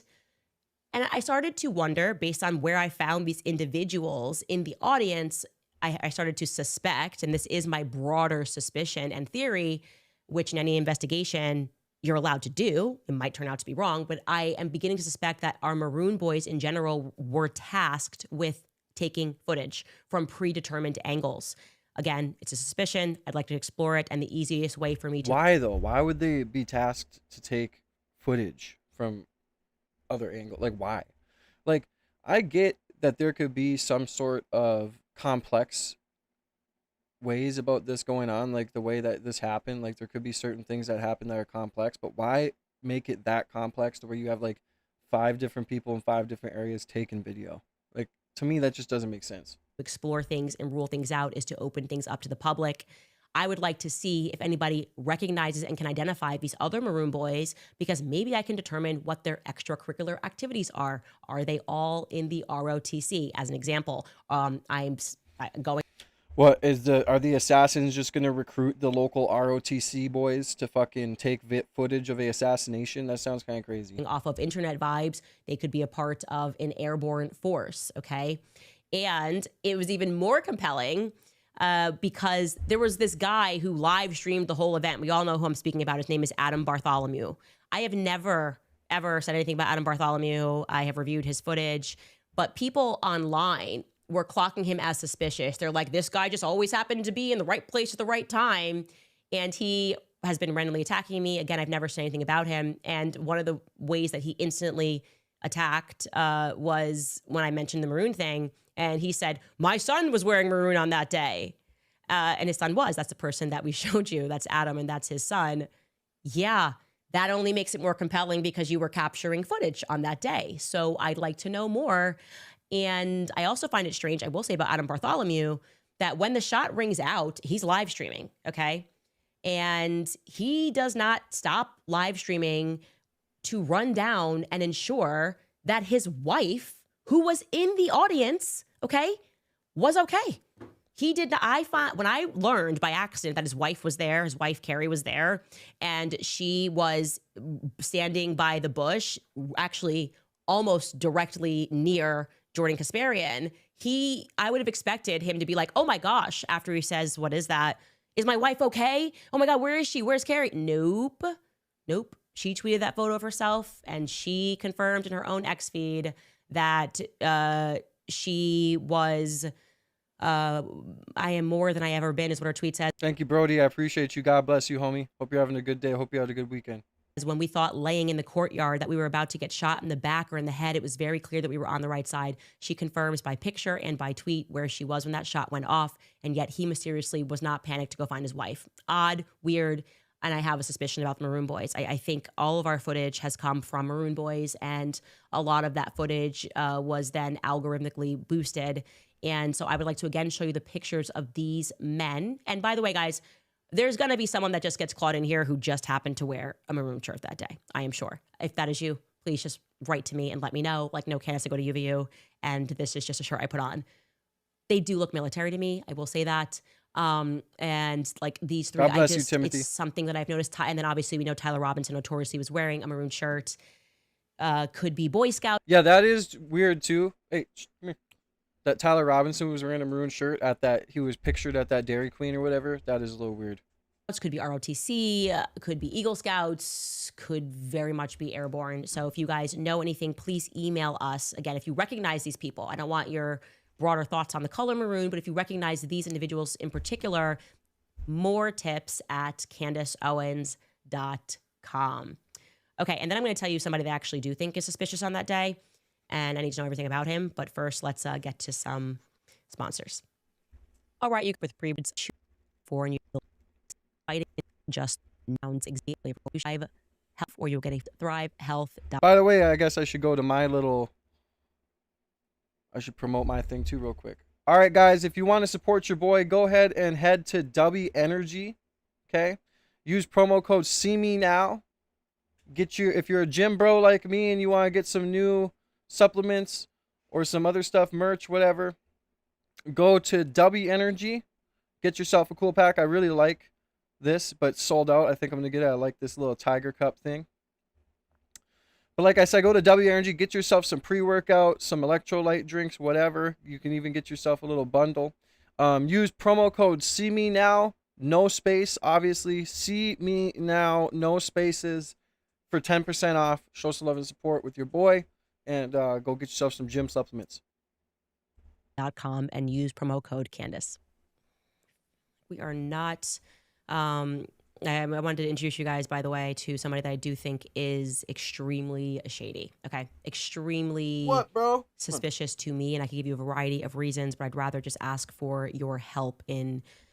Let me give you something explicit. I would like to see footage of him, period, point blank, who he was with, in the crowd. I'm starting to like identify every person there. That's where I'm at. Like I'm micromanaging. Like I'm doing my best carrot over here. I would like to even find him on the day of Charlie Kirk's assassination in the crowd. Okay, his name is Emmanuel Beerer, and there are 1,000,001 reasons why I wanted. Thank you to Akrium for the subscription. God bless you. He's a former employee of Oracle. He's in engineering. I believe he's from Germany, from what I looked into. He's a software engineer, and he attended the event, but somehow I don't see any photos of him at the event. Thank you, Brody, and thank you to everybody saying kind words about my dog. He is definitely my little baby. He's a big-ass dog, but he likes to think that he's a lap dog, and sometimes I allow it. You know, I love my little snuggle buddy. When my kids are at school, I let him get a little snuggle in, but yeah, he's a good dog, man. He's an awesome dog. And he was plucked from obscurity by the mainstream media as an eyewitness in Salt Lake City. Like, they went to film him in Salt Lake City. I just would like to know how these media requests came about. Like, did he tweet something and you knew he was there? Like, actually, if you are PBS, which I'm about to show you a clip of him speaking on PBS, how did you know to reach out to this man? That's the first question I'd like to have answered. By the way, also, thank you guys for all the subscriptions. We gave him to over 40 subs today. Thank you to the MJ podcast for subscribing. God bless you. Make sure you guys hit the notification bell after you subscribe so you can be in every single live stream. I love seeing your beautiful faces in every live. Double tap that screen. Thank you for the 200 likes within the hour. You guys are awesome. We're almost to 300. We just need 57 more double taps. We'll be at 300 likes. Thank you so much. And if you guys want to go a bit further and think that I deserve your blessing, hit the super chat button and send your super chats through. Get your name written on the donor wall. We do need 9 more super chats to reach our 10 super chat goal, $1 and above. Also, YouTube does take a brutal 30%, so if you guys want to go to my description and hit the Streamlabs link, donate through there. I get the full amount. God bless you guys, and I hope you guys are having a blessed Monday. Let's go. Right?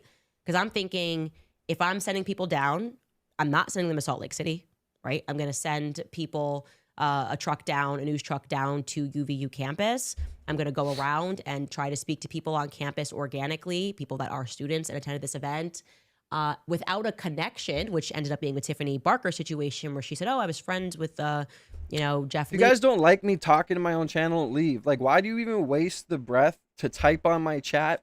Shut up and play the video. You're on my channel, dog. Go watch this video by yourself if you want to watch it.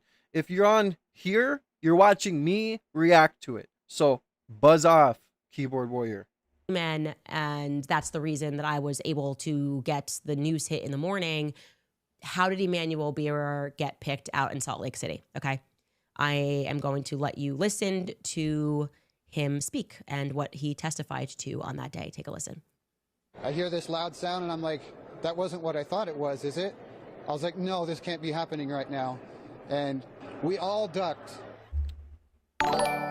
Okay, so yeah, they had him on basically every news channel. I think there is a longer clip and I might be able to find it, but I would like to find Thank him. you to Danny So for if the you attended subscription. the God UVU bless. event and you went with Emmanuel, maybe you are Emmanuel, and you are watching this and you would like to clarify who you were with and send some photos and some pictures and also explain to me how you became an eyewitness that all of the mainstream media wanted to speak to. I would deeply appreciate that because I find that to be suspicious. I just do.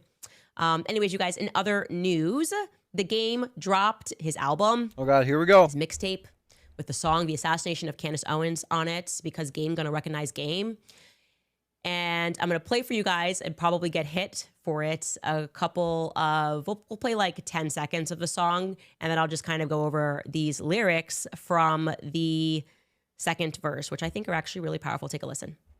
Let that woman speak her truth and I will love her like my mama. Love her like Kamala. Love her like Obama. Truth truth hurts. It's like a neck shot. Who really killed Charlie Kirk? Holy crap. It's like a neck shot. Who really killed Charlie Kirk? Oh, I can't even be playing this, bro. I can't even play this. Why am I playing this? Okay, guys, if you guys want to listen to that, go listen to it in its entirety, whatever. I get it's a little bit flattering that the game had you on a song and whatever, and the game is washed.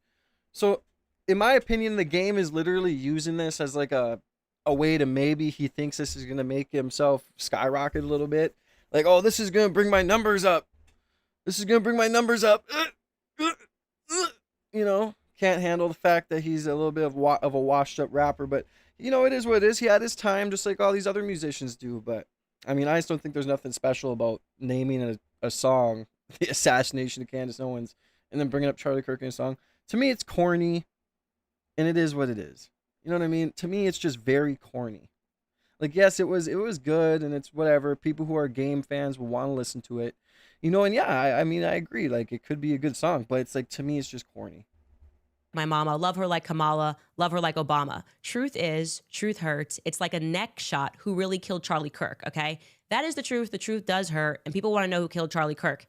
This next line is just absolutely, I think, destructive to Turning Point USA as an organization. He goes on and he writes, his body is not yet settled in the dirt. Why are you carrying on like that? Are you an Andre 3000 verse? Okay, so that's a reference to Outkast, and they are known for making their verses really long. They're very lyrical and poetic. And so that's the vibe coming at Turning Point USA from the hip hop community.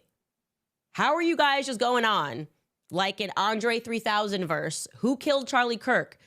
That, to me, is the ultimate referendum on what Turning Point USA is doing. It literally, even a blind man can see what we are all seeing, and yet you're trying to gaslight us into pretending like it's just all regular and that we are the bad guys. He goes on and he says, we live in an era where I can't say the N-words, twerk, and we live in an era where they pull wallets up out they purse. But I was raised in Zion and Nas I am, and if I'm lying low, throw me in a den with the lions and 5 YNs. I think that's a gang. I'm sorry, I'm not up to date on gang stuff. Either way, behind these bars is shots flying. Decapitate you so-called goats without trying. Go head to head with CNN while bumping CNN. Leave in France, I'm still alive. Some I won't see again. Speak my truth until I'm in the position that she is in. Moral to the story: be cautious who you believing in. I love this. It's so great. I love it. Believing in. Be cautious of who you believing in. It's believing. Be cautious of who you believe in. He incorporated France into this, and what he's saying obviously is like you have to fight these so-called goats, and honestly they are like Baphomet worshippers. Okay, the goat thing is, I get what he's doing here. He is being punny in all the right ways, and you somehow, by speaking the truth, you become a threat, and they want to kill you, like they want to assassinate you, and they're laughing. They send out these nerds to laugh at you when you say that, and you don't know if you're like, people are like, lay low, like you shouldn't even go to Turning Point USA. What am I doing? I'm just telling the truth. Yeah, I'm not gonna lie. The fact that they said, like, it has to be in person, it is critical that it is intuitive for you to be factual in person. I'm just, intimidating him or imitating him. But it's like, it sounds like a setup. Oh, what, do you want her to get hit up now next in the neck? It can only be in person in this open area where you're a sitting duck, and it can only be. If I was her, I would be like, no, we're either going to do it on live, or you guys look like you're trying to set me up like you did Charlie, right? Allegedly. And he's saying all of this to say, we're all going, like, we all should be putting ourselves in this position to speak the truth. And the moral of the story is that we should be very cautious in who we believe in. And I think that is how we all are feeling right now. Like, we are suddenly recognizing that this authority is arbitrary, kind of the most grotesque, perverse humans that you could possibly imagine. I don't even think they're humans, to be honest. They're subhuman. Happen to be running the world. For whatever reason, our governments think that it is a dramatic ask. Like, we're almost saying it's okay. We'll be employees and debt slaves for the rest of our lives. We'll get back to work and we'll pay absurd taxes every day. Can you guys please just leave kids alone? And our government's like, can't do that. Sorry. Could you please just not poison us? Government's like, sorry, we can't do that.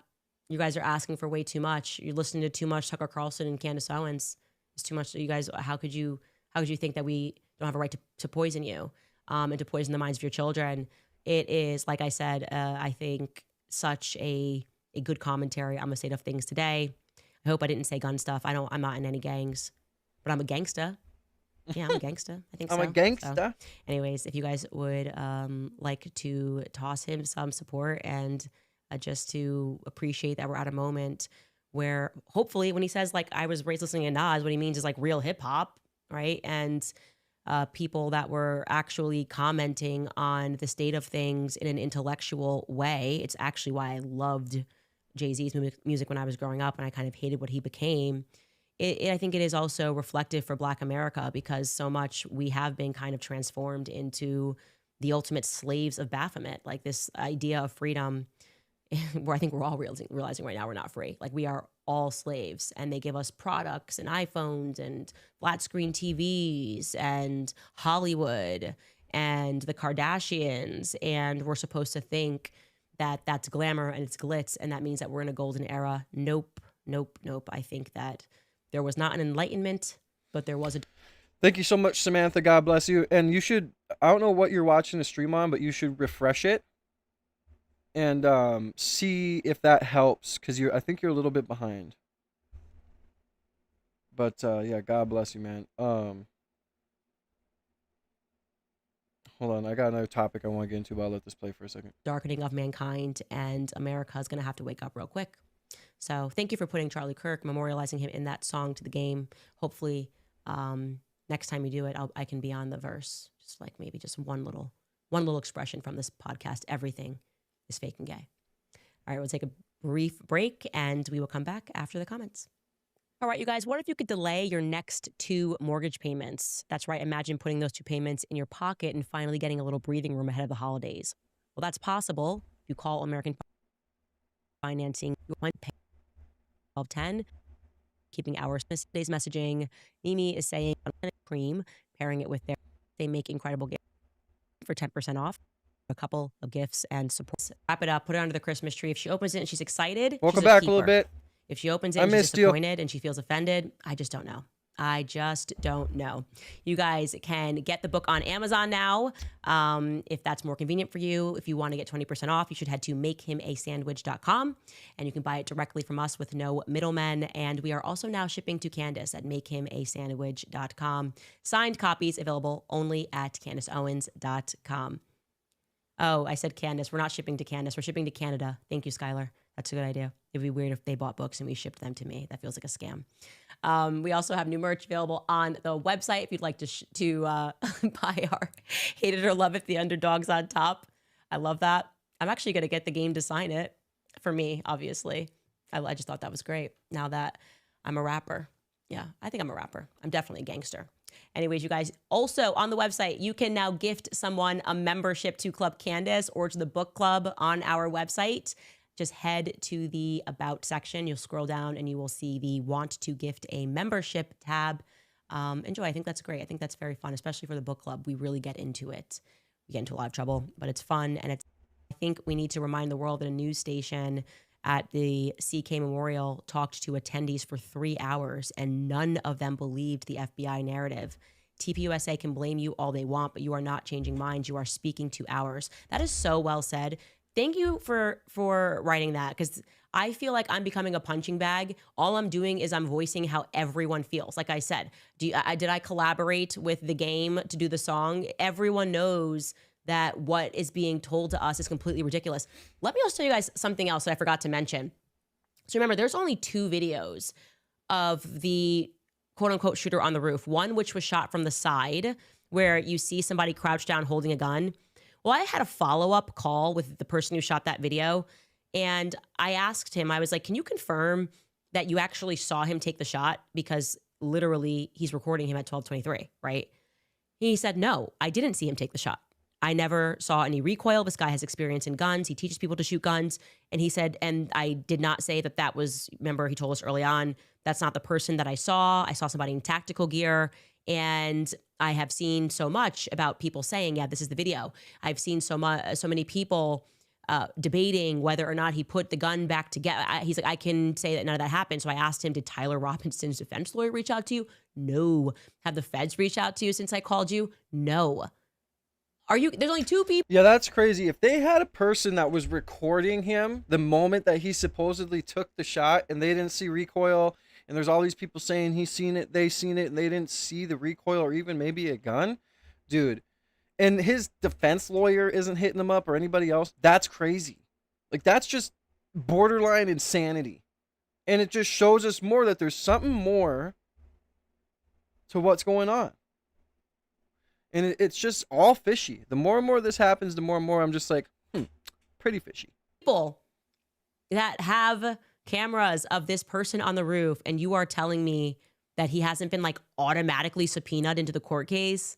Again, every layer of this is BS, and we know it. And you can't just, spit in our faces and tell us that it's raining. And that's what it feels like they're trying to do. Curbster writes, so the best spokesman at TPUSA, that TPUSA has to present a BS invitation to see. All right, guys, I'll let this play, or no, I can't let this play. I'm going to go to the bathroom real quick. I'll be right back. Everybody double tap that screen and hit the subscribe button.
All right, welcome in, guys. Hope everybody's having a good day. Sorry, I had to go to the bathroom. Let's double tap that screen, hit the subscribe button. If you guys want to get your name on the donor wall, or you have anything to say, you want me to read your chats, send through a super chat. Get your name written on the wall. We're filling it up. We're gonna have to start moving the other walls. If you do want me to get the full percent, YouTube does tax 30%. So go in the description, hit the Streamlabs link, send it through there. I get the full amount. God bless you guys. I hope you guys are having a good day, man. Is a guy who was fired by Tucker Carlson for racist remarks. No wonder TPUSA is failing. No one is buying it. None of them deserved to breathe the same air as Charlie, much less call him their friend. I actually, a few of you have commented about, I actually didn't know that Blake Neff used to work for Tucker Carlson when Tucker Carlson was on Fox News. I'm going to ask Tucker Carlson about Blake Neff because I'm not feeling his vibes. Remember I said before I believed him. Now I'm just like, no, now he's just doing too much. Nope. He's lying. Yep. He's a liar that lies, okay? After extending an invitation and saying, we sincerely invite Candace to join us on the live stream, he then tweets, I don't know if we have the tweet where he just like says, no, it was never meant to be. Like, we know that that's not an invitation. Do you have that tweet? I don't know if I send that to you, Skylar. We can pull it up later. But now they're pretending like they were never sincere. Oh yeah, here it is. Of course, it's not how you book a guest. We are not booking a guest and never said that we were. We are delivering a response to several months of escalating harassment and lies. She was given the opportunity to join and declined. That's just a lie. Like, you're just like, how can we accept that anything you guys say in this live stream is going to be true when you are lying to us right now? I never declined an offer to join your live stream, okay? You never insinuated that it had to be in person, and you made it seem like it was a live stream, which meant that as long as we could get there, of course, any place you can live stream, literally any place, anytime. That's what the tech allows for. And now you're pretending like the terms were very clear and that it was going to be 24 hours. And I had to, like, it's like everyone can see through it. So we are now adding you to the pile of TPUSA BS officers. Okay. I'm going to figure out what happened with Tucker. Tucker will tell me the truth. So you watch out. Tucker will tell me the truth. I'm going to text my friend Tucker, my only friend Tucker, according to Adam Sosnick. Tucker's my only friend. Corey Henry writes, Candace, you don't think that they would hesitate to take a whole plane down to get to you? They would, and they don't care. I love you and I'm praying for you. Christ is king. Look, I do think it would be one of the dumbest moves ever if they coordinated my assassination at Turning Point USA headquarters. I mean, that would just be, yeah, I would like to think the feds are smarter than that. But, you know, it is being run by Kash Patel. Dude, they are not smarter than that. I'm sorry. But, like, it's like, dude, it sounds like a set, like, just it feels like when you got 24 hours to be here, has to be in person. Like, it just does not sound proper. And he thinks his girlfriend's music is sensational. So maybe you're right. Yeah. Maybe you're right. All right, this is just the comments, guys. We're not going to go over that. I just wanted to go over her last stream. So, hey guys, welcome in. Sundays. This title is crazy. I wanted to kind of go over it, but it says Charlie Kirk witness kidnapped by pro bono therapist. Signal confirmed. Egyptian, whatever. We're not going to go over much.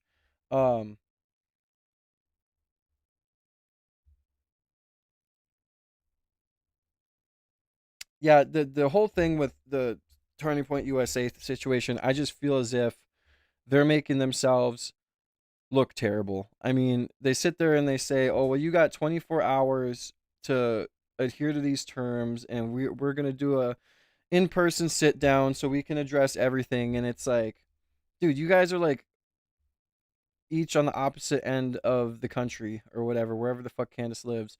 And you're like, you can't just get on live stream. Like, it's not going to be any less genuine than it would be in person. To me, it just sounds very suspicious that they want her to be there in person. And then the fact that they sit there and act like what they're doing isn't suspicious, it's just wild. I feel like they're just getting desperate because Candace is figuring out more and more, and her reach is getting to be farther and farther, especially with people who are compelled or, you know, very inspired by what's going on with Charlie or what happened with Charlie and what's going on with Candace, trying to figure everything out. I feel like everybody is very compelled to help, and that's why she's getting tips, and they don't know who's going to turn on them and give her tips, so they're just trying to, you know, I feel like they're scrambling. I truly feel like they're scrambling. 27 more likes to be at 300. Thank you guys so much for the love and support. But yeah, I feel like they're scrambling. It's very crazy to watch. At this point, it's like we're watching a fucking reality show, and there's, you know, every day you gotta tune into the new episode. And it's, you know, I'm scared for Candace in a way of like, she has to watch how she conducts herself coming up in the future, because I feel like they're scrambling more and more and getting more and more afraid of what people are gonna say or what people are gonna reach out to her, right? I don't know. We're not gonna. The United States Air Force. But we'll react to a couple Ian Carroll videos, and then I'm gonna get off because I got some videos I want to upload and stuff. Again, guys, I am partnered with W Energy, so I got a new partner. Go to W Energy or W.GG. Pick out your products. They got some awesome products when it comes to Bleeding Orange Chainsaw Man drink, or it comes to all these other ones. I have my samples coming in the mail with a bottle, and I have a whole tub that they sent me to try. So I'm going to go ahead and try this stuff with you guys on stream when it comes. If you guys are a gym bro like me or a gym sister, go to W Energy or W.GG. Find yourself something that you may like and use the code in all caps, see me now, no spaces, obviously. Get 10% off. Show some love and support, man. I really like these bottles. These shaker bottles are pretty cool. Oh yeah, dude, these are sick. I like that slime one. And they got some pretty cool, they got a mouse pad too. I might have to get that mouse pad. They got some pretty cool stuff, man. So head over to W, use code see me now for 10% off. And show some love and support, man. Hope everybody's having a good day. God bless you guys. Again, thank you guys for the almost 300 likes within the couple hours of being live. Make sure you guys hit the subscribe button with notification bell so you can be here with every single live stream I do. Join the See Me Now family. I do have a super chat goal up of 10 super chats. There's 34 minutes left on that super chat goal. Let's try and reach our super chat goal of 10 super chats, $1 and above. Also, with that, get your name written on the donor wall after you send your super chats. You can get your name written on the donor wall as many times as you super chat. As well, YouTube does take a brutal 30% from your super chat. So if you want me to get the full amount, super chat through Streamlabs. My link is in the description. If you're on computer, you can just click it, or if you're on the phone, you gotta hit the 3 dots above my head. Go and get go through there. But yeah, all right. Anyways, there was something I wanted to react to as well. Here, let me turn this off for a second. A lot of crazy stuff going on lately, guys. A lot of crazy stuff.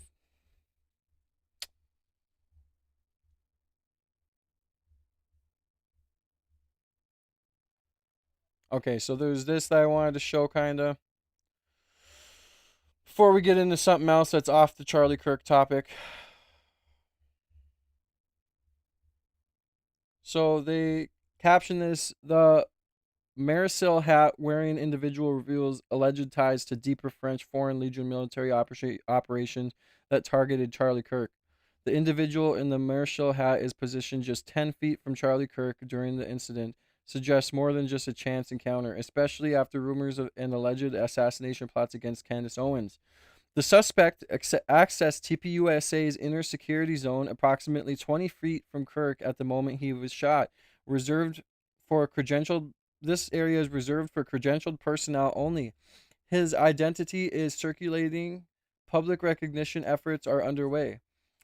The hat originates from a location 1-18 miles away from Camp de Carpang, a key French Foreign Legion training facility. This aligns with operational territory for elite units targeting high-profile figures like Kirk or Owens. Evidence points to the 1st Regiment, whatever the hell that word is, an armored cavalry regiment based in the campaign, known for specialized reconnaissance and rapid response operations. Immediately after the individual entered the black SUV, once its hatch opens, closing in just under 2 seconds, indicative of a rehearsed escape collaborated by security footage. Marisol is a militarized hub in southern France. 9-hour train ride from Paris, features high military presence and low civilian traffic, ideal for covert activities.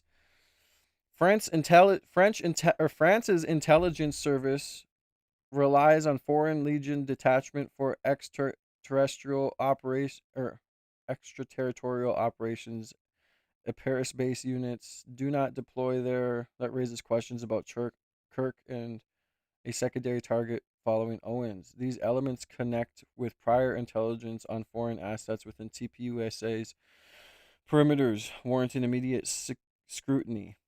Just like every other assassination on Trump and many other prominent figures, especially President Trump, Charlie Kirk's assassination was no different and was most likely a well-planned, executed military intelligence operation with heavy foreign involvement. Now, this is the picture of the guy who's wearing, it says Mars, I don't even know how to fucking say that, right? I'm already bad at reading, so, But here's his hat. It says French Riviera, EST, whatever. I don't know, it is kind of weird. Here's the guy right here.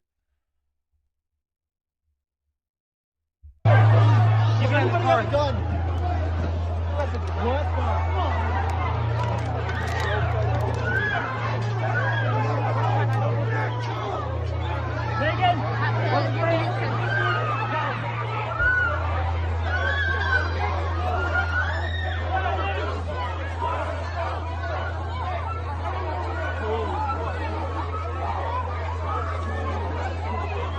Get down, Tyson.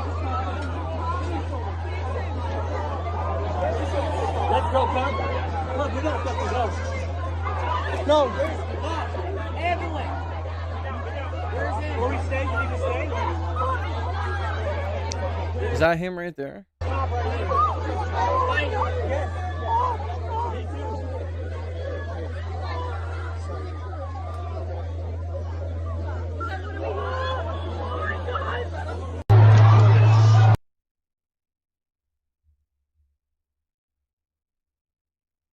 is right here.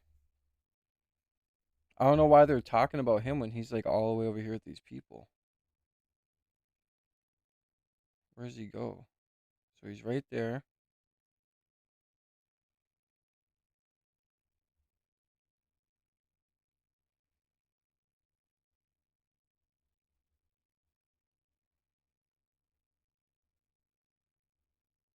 Okay, he's still right there by the black truck. He's up here by the mirror now.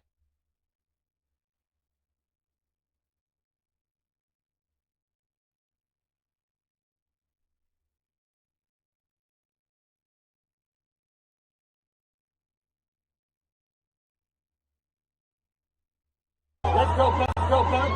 Pep, we gotta fucking go. He's looking right here. I don't know why they're looking at this guy. No, where's the box? Everywhere. Where's it? Where we stay? You need to stay? There's a cop right here. Right here. Yes.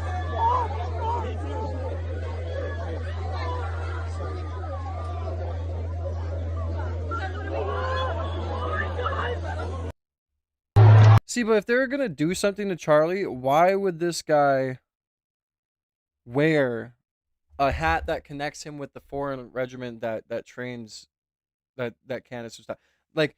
If this guy's group is involved with assassinating Charlie Kirk, why would he be wearing this hat? Like, why would you go to execute the mission, but you're wearing a fucking hat with your military's stuff on it? To me, that just doesn't make sense. And he's just sitting here. He's not really doing anything. I mean, if you skip forward, and the moment he looks up right here, this guy right on the side, he ain't doing anything. Welcome in, everybody. Oh, my stuff from W Energy's coming. Promo code see me now for 10% off. But yeah, I don't know. He's just sitting right here with the hat. And you guys can see him over here on the left side too. Right here where my mouse is with the hat on. And apparently they train. This is up down here is where like the hat originated from, or where the hat's saying the military group is. But it's like, why would they use a hat like that? Like, if they want to get away with it. Like, it's either they think we're so dumb we're not going to notice, or they're just completely dumb themselves. But that is interesting. That's an interesting take.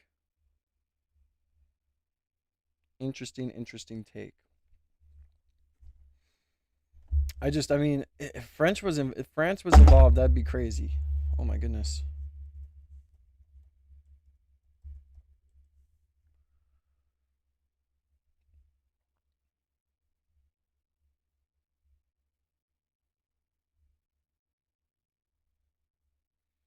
And then the whole thing too with let's see.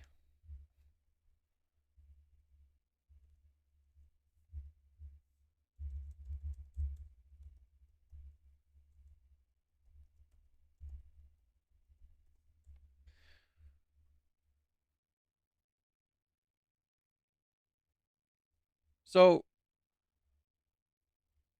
who knows about when Erica Kirk was saying she's pregnant? Does anyone know anything about it in the chat? Because I can't find anything on it, and I don't really want to say anything or do anything if it's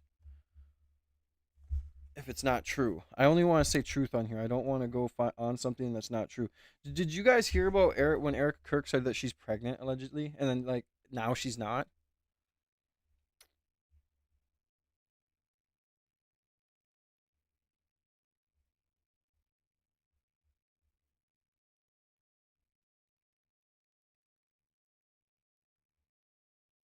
You think it was fake? See, I think it was fake too. You always see these random like things come up or random posts come up that make it seem real, but it's not. I don't think it was real either, but that would be crazy. Apparently she was like 9 weeks pregnant and the timeline didn't match up. I mean, I don't believe it really. Did she make a post?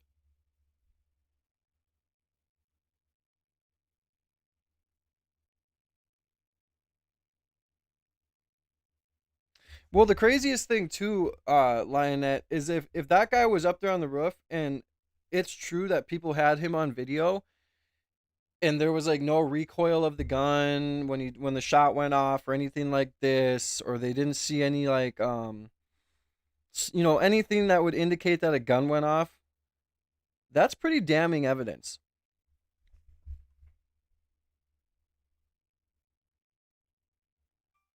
Yeah, I didn't know if it was true or if it wasn't true, so I'm just making sure here.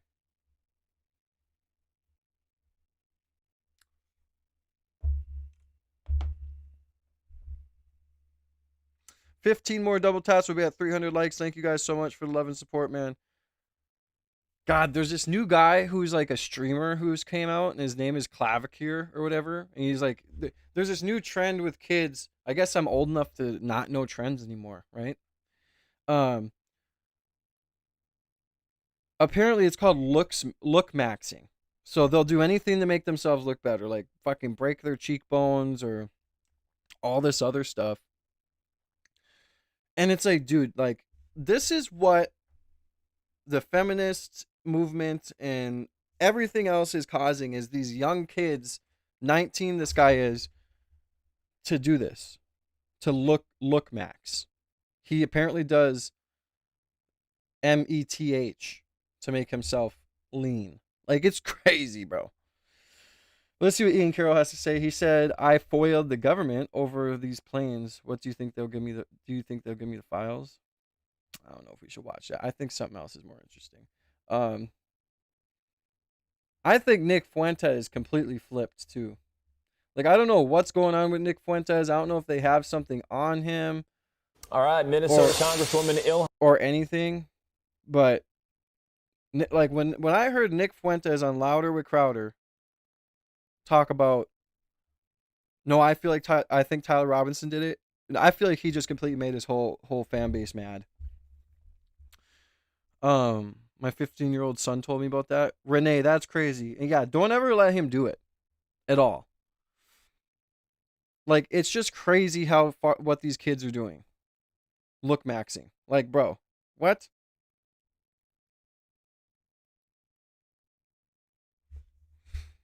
All right, but anyway, Ian Omar blames FBI for $1 billion Minnesota fraud case.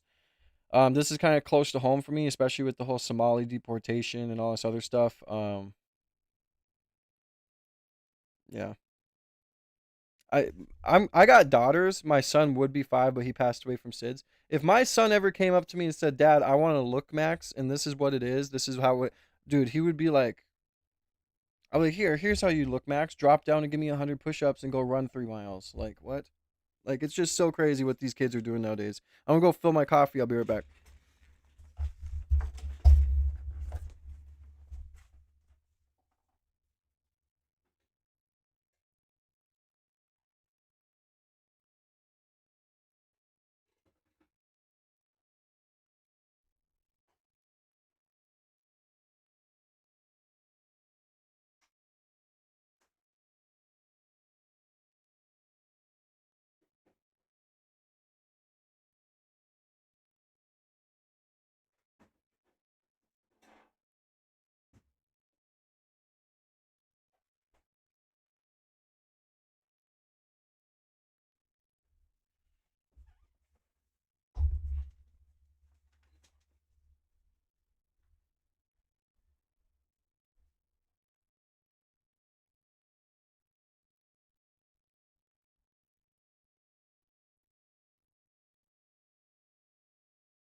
Oh.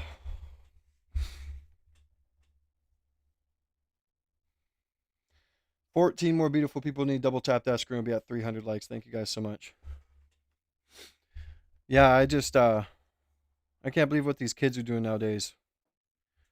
Oh, here's my cat. Hello, kitty. Now, it's become a common trend for my cat to jump on my shoulders on stream.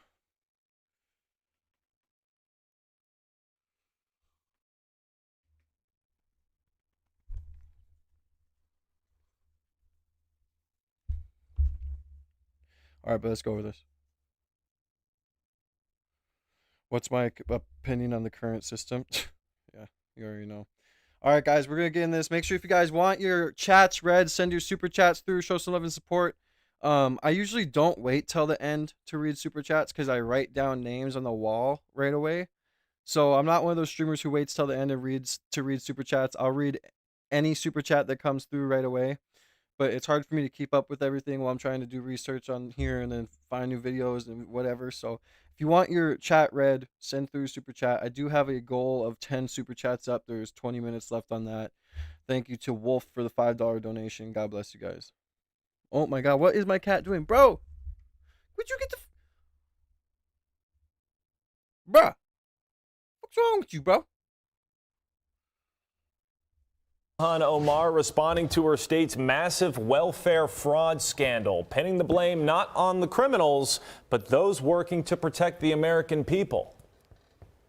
If there was a linkage in that the money that they had stolen going to terrorism, then that is a failure of the FBI and our court system. What?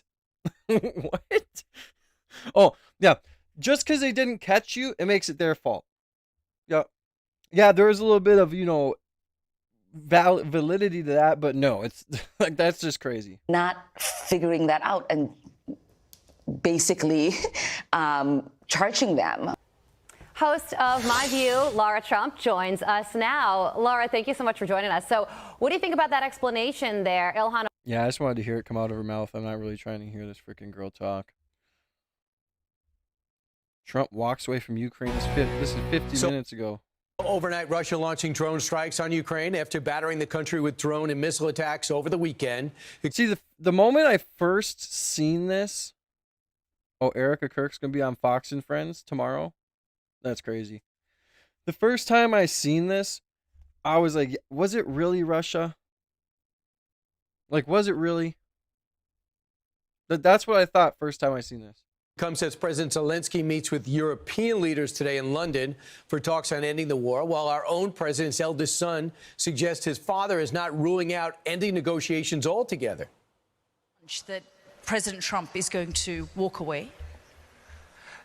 I think he may. What's good about my father and what's unique about my father is you don't know what he's going to do. The fact that he's not predictable, he's not following the playbook of every clown who's, again, been a bureaucrat for decades, you don't know. So Alex Gray served as chief of staff to the National Security Council during President Trump's first term, and joins us now to react. Alex, your thoughts? It seems to me that we're on two different tracks. The Europeans are meeting with Zelensky. At the same time, there's a delegation who had a long and substantive conversation, according to an ex-post, over the weekend with Witkoff and company. So are we on two different paths?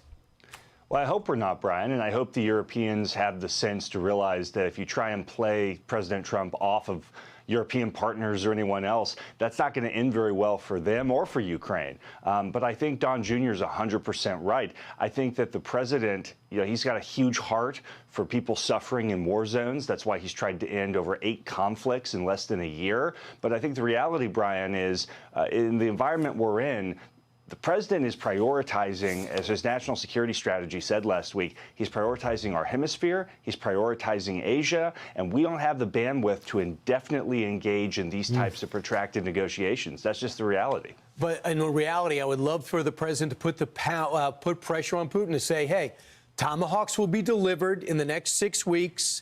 More Patriots are going to come into fray in the next 6 weeks if I don't see substantial progress. So let them know things aren't going to get better, because this has not been a shining moment in Russian military history. It's been an epic fail in the big picture.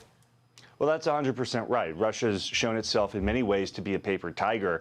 And in many ways, Brian, over the last 4 years, Russia has shown just why it's probably should not be the locus of America's strategic effort.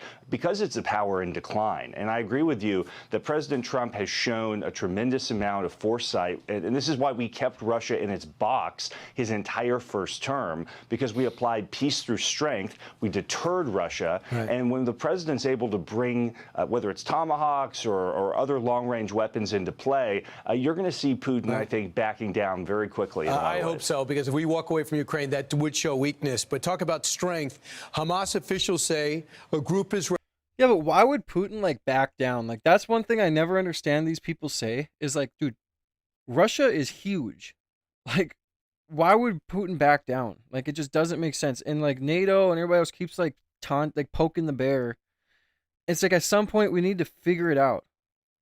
You know what I'm saying? Because why would Putin back down? They're a huge superpower. Ready, get this. Hamas, this is according to leadership among Hamas.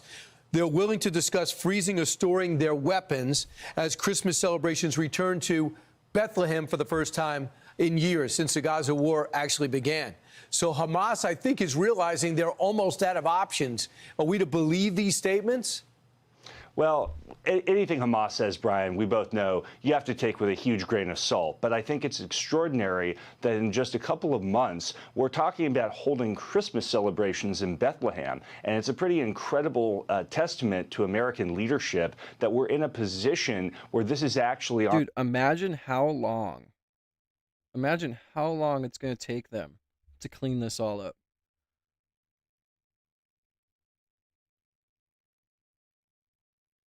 Like, it's going to take a long time. On the table right now, and the Hamas, we're talking about Hamas even gesturing in the direction of peace rather than perpetuating this endless cycle of war and violence that they had been up until the United States under President Trump got involved in these negotiations. So look, ultimately Hamas is a terrorist organization. We know that their word's not worth much, but I think we are in a much better position than we have been for a long time. Hey, Alex, it's phase two, and this is phase two. They have to shelve their arms and stand down or get out. And the other part is getting that international force in. And we'll see. We have Ambassador Michael Waltz going to the region today, and I think that he could start shaping that international force. Alex, thanks so much. Thanks, Brian. Hey, it's Will Kane. Yeah, I mean, this whole Russia-Ukraine situation is just ridiculous. And then the thing with, the crazy thing with China that's going on too. Basically a race for Venezuela. I just don't think, like, the moment I seen Russia strikes Ukraine, like, I just don't believe it, bro. I'm sorry. Russia launching overnight drone strikes on Ukraine after battering the country with drone and missile attacks over the weekend. Yeah, it comes as Ukrainian President Volodymyr Zelensky is set to meet with European leaders today in London for talks on ending the war in Ukraine. Madeline Rivera joins us live in Washington with the details. Good morning, Madeline. Good morning, Nate and Carly. President Zelensky says Russia has been ramping up its attacks on Ukraine's infrastructure, meaning more power outages during cold winter months. Per the country's Air Force, the most recent incident overnight involved more than 100 Russian drones. As these attacks continue, Ukrainian and American officials press forward with peace negotiations. Their latest meeting in Miami did not yield a resolution, though Zelensky says they agreed on next steps for talks. It appears, though, the president... Shout out to these firefighters, man, who are putting their lives on the line to at least stop these fires and try and keep people safe, because very dangerous situations they put themselves in. So God bless these firefighters. ...is losing some patience. I'm a little bit disappointed that President Zelensky hasn't yet read the proposal. That was as of a few hours ago. And at this point, like, the people just need to be disappointed in Zelensky of Ukraine. Like, dude, this guy has denied so many deals, it's ridiculous. And at some point, like Trump said, well, then he can just keep on fighting. Like, figure it out, or you're just going to get destroyed. That's basically what the situation we're at now is. His people love it, but he hasn't. Russia's fine with it. Russia, I guess, would rather have the whole country when you think of it. But Russia is, I believe, fine with it, but I'm not sure that Zelensky's fine with it. His people love it. Again, guys, send through your super chats if you want to get your chats read. Double tap that screen. Thank you guys for the subscriptions today. We gained over 40 subs. We're under the 10,000 subscribers. Most importantly, 100,000. We're going to get that plaque by the end of next year. Thank you for being such a good community on my channel. I have the best community on YouTube. I stand by that. God bless you guys. And double tap that screen, guys. We are so close to 300. 9 more people just need to double tap that screen. We'll be at 300 likes. Thank you guys so much for all the love and support. And send through your super chats. Get your chats read. Get your name on the donor wall. I hope you guys are having a blessed Monday. Hope everybody's doing good. And yeah. But he hasn't read it. It's unclear what version of the proposal the president is talking about.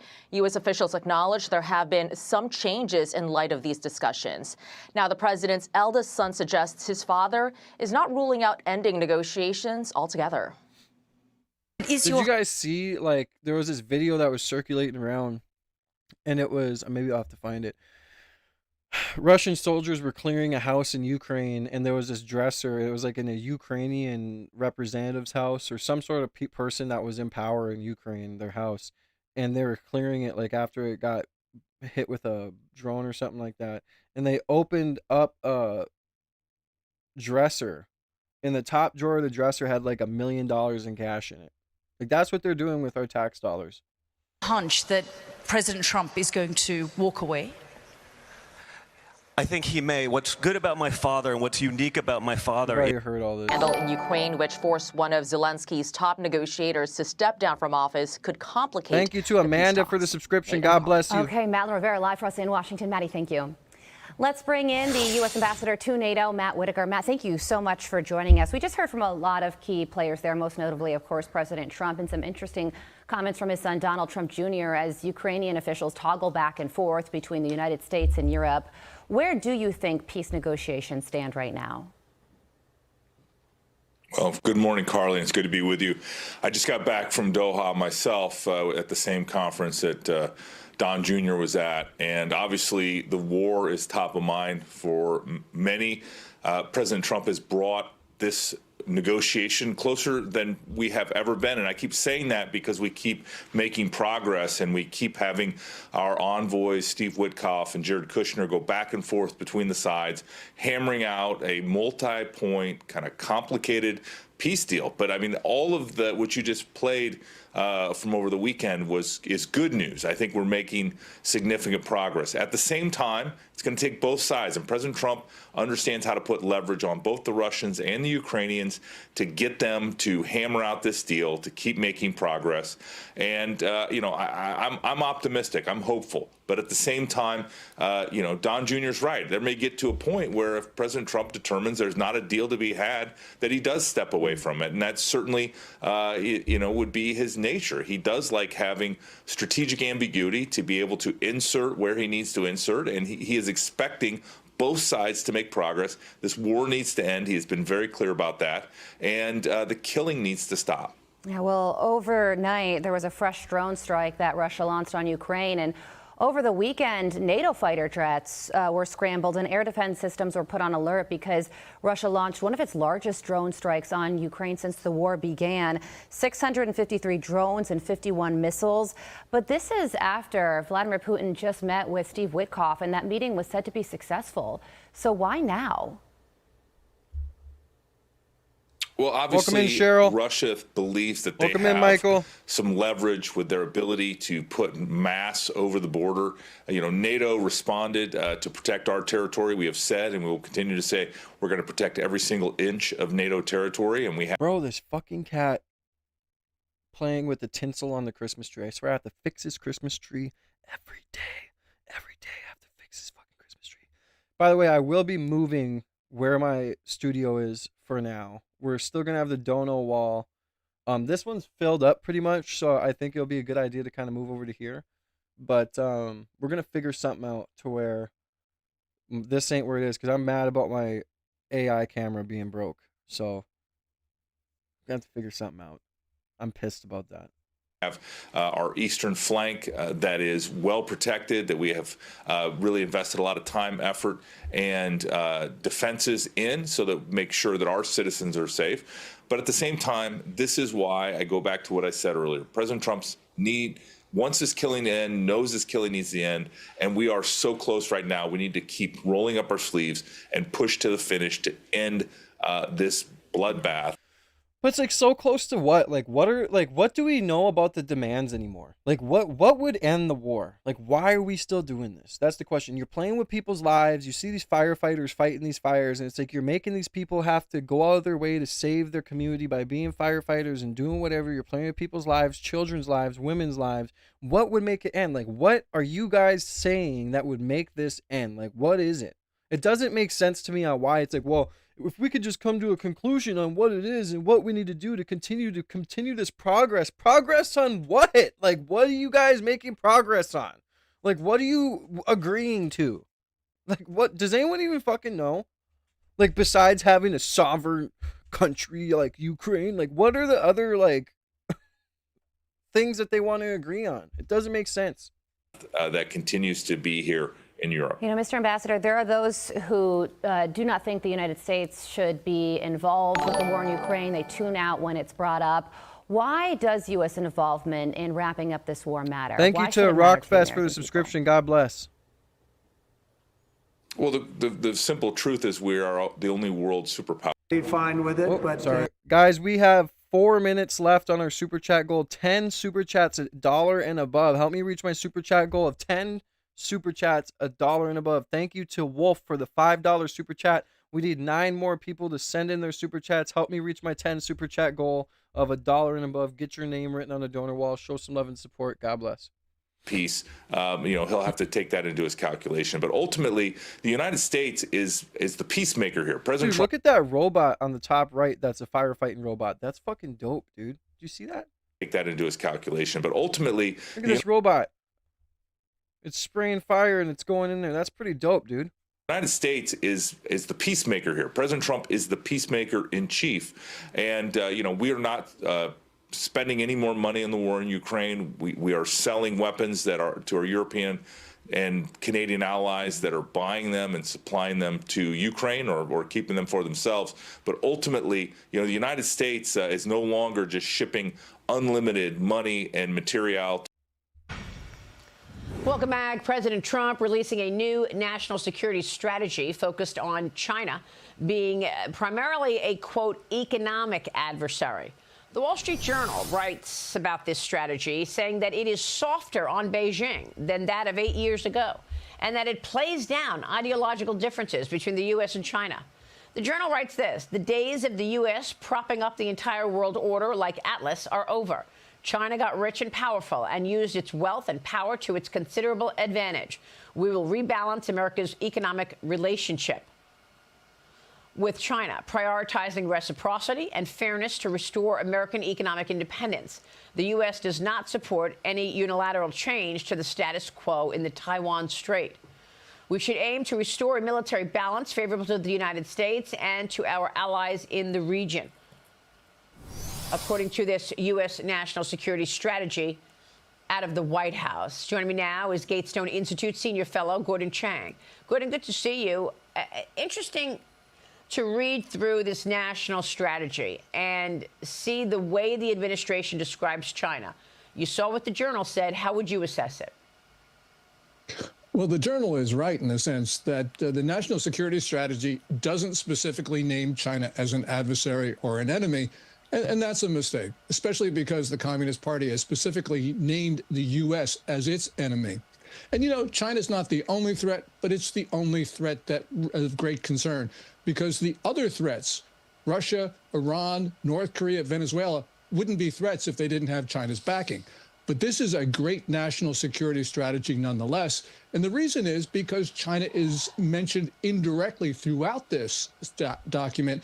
And it's clear that the Trump administration is opposed to what China is doing. So, for instance, towards the end of this national... shout out to everybody who's showing love and support. Make sure you guys go ahead and double tap that screen. These 6 more beautiful people double tap that screen, and we'll be at 300 likes. I'm going to let this play while I take this phone call. Security strategy, there's a paragraph that says, look, there's a hostile foreign power that's trying to close off the South China Sea or impose tolls. And both of those actions would be unacceptable, and we will not permit that. Well, the only power that fits that description is China.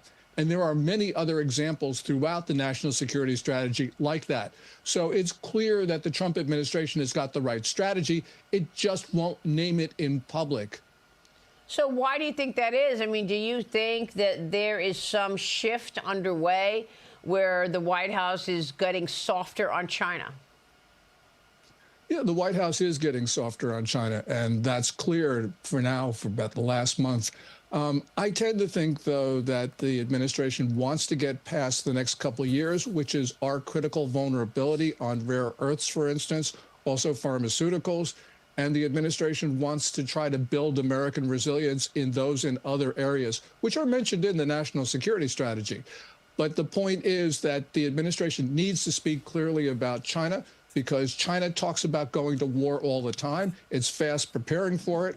And the president of the United States has an obligation to talk to the American people about how dangerous this moment is. So I would like to see some language there. A little Ronald Reagan would be a good thing at this point. Yeah, meanwhile, Congress is pushing back. A new bipartisan bill from Senate lawmakers is aiming to block the administration from loosening any rules about restricting China's access to NVIDIA's advanced chips. This bill would, quote, require the Commerce Department to deny any license requests for buyers in China, Russia, Iran, and North Korea to receive U.S. AI chips that are more advanced than the ones that they currently have obtained and are allowed to obtain for 30 months. New Chinese AI chipmaker Threads soared on Wall Street last week. It was up 425% in its first day of trading. And as this is Beijing's answer to NVIDIA, it's betting that it will become a homegrown NVIDIA. Your thoughts? I think the Safe Chips Act, which is what you referred to, is very important legislation. You know, China keeps on telling us that they don't want or need NVIDIA chips. Well, that's not true, because we know that they're trying to smuggle them into China. We know that the big companies like Alibaba are going out to foreign data centers so they can use NVIDIA chips. So really, the important thing right now is to make sure that China doesn't have access to them. And that's from a strategic point of view, but it's also from a moral point of view, because we know that China is going to use advanced chips to help its military, and we know its military is configured to kill Americans. So from any number of different points of view, we should not allow the Chinese to have advanced chips. And that's what the Senate is trying to do here. I mean, the Senate is pushing back, trying to keep those restrictions in place, certainly. Meanwhile, Japan protesting after a Chinese military jet reportedly locked radar on Japanese fighter jets. This is being taken as a threat, perhaps signaling a potential attack. China has been flexing its military might, certainly, across the East Asian waters, deploying more than 100 Navy vessels through the Yellow Sea and the South China Sea. Both Taiwan and Japan are warning of rising military activity from Beijing.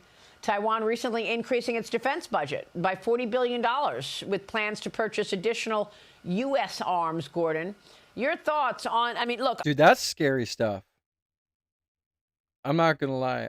I mean, that's scary stuff.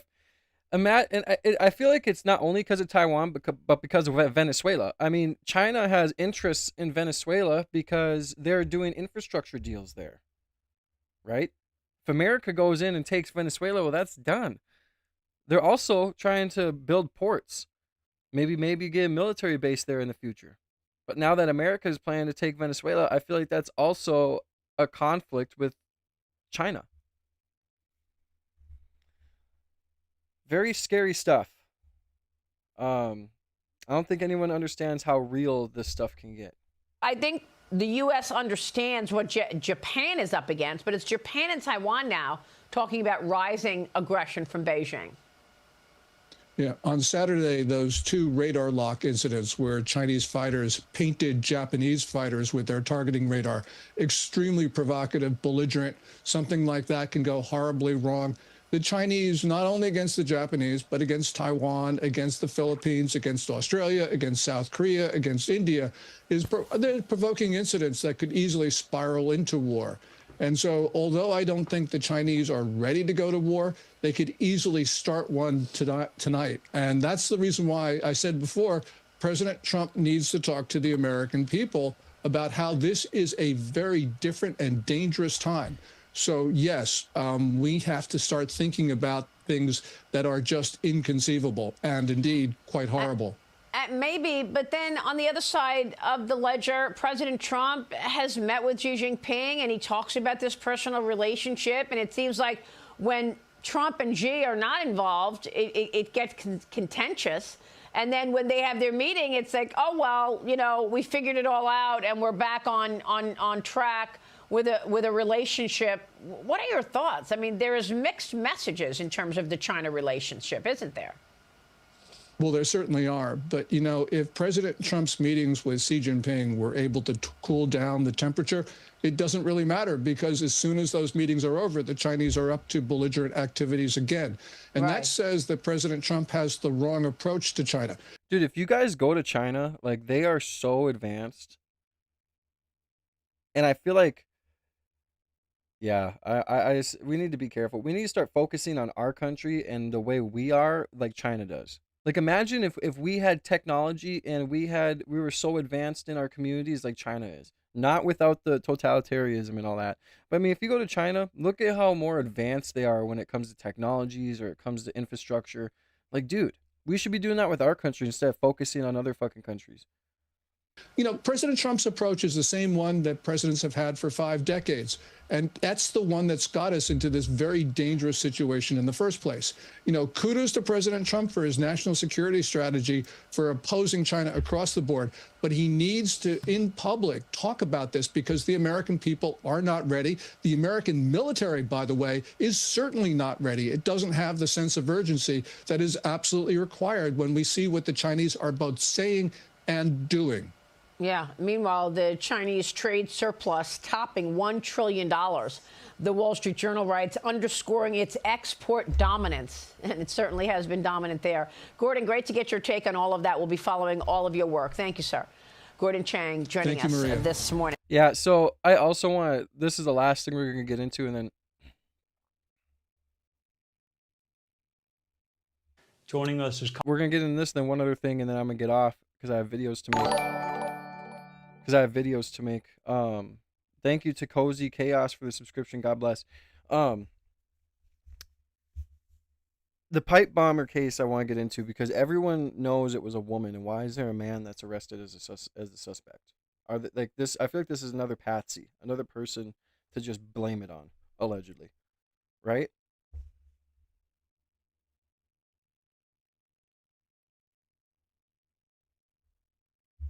Sorry, I thought I heard something out there. By the way, I will be having my See Me Now hat coming in, the merch, so you guys can have a little preview of what the merch looks like. My See Me Now hat will be here towards the end of the month. Production's a little slow, but then you guys can look at the merch I have, and you guys can be like, oh, I do want to rock that, and then you can buy your merch as well. So, Congresswoman. Oops.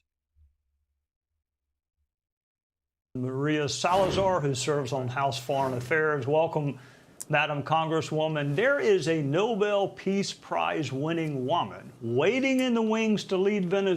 Of course there is. Never mind. I'm not Venezuela. How much longer does Maduro have?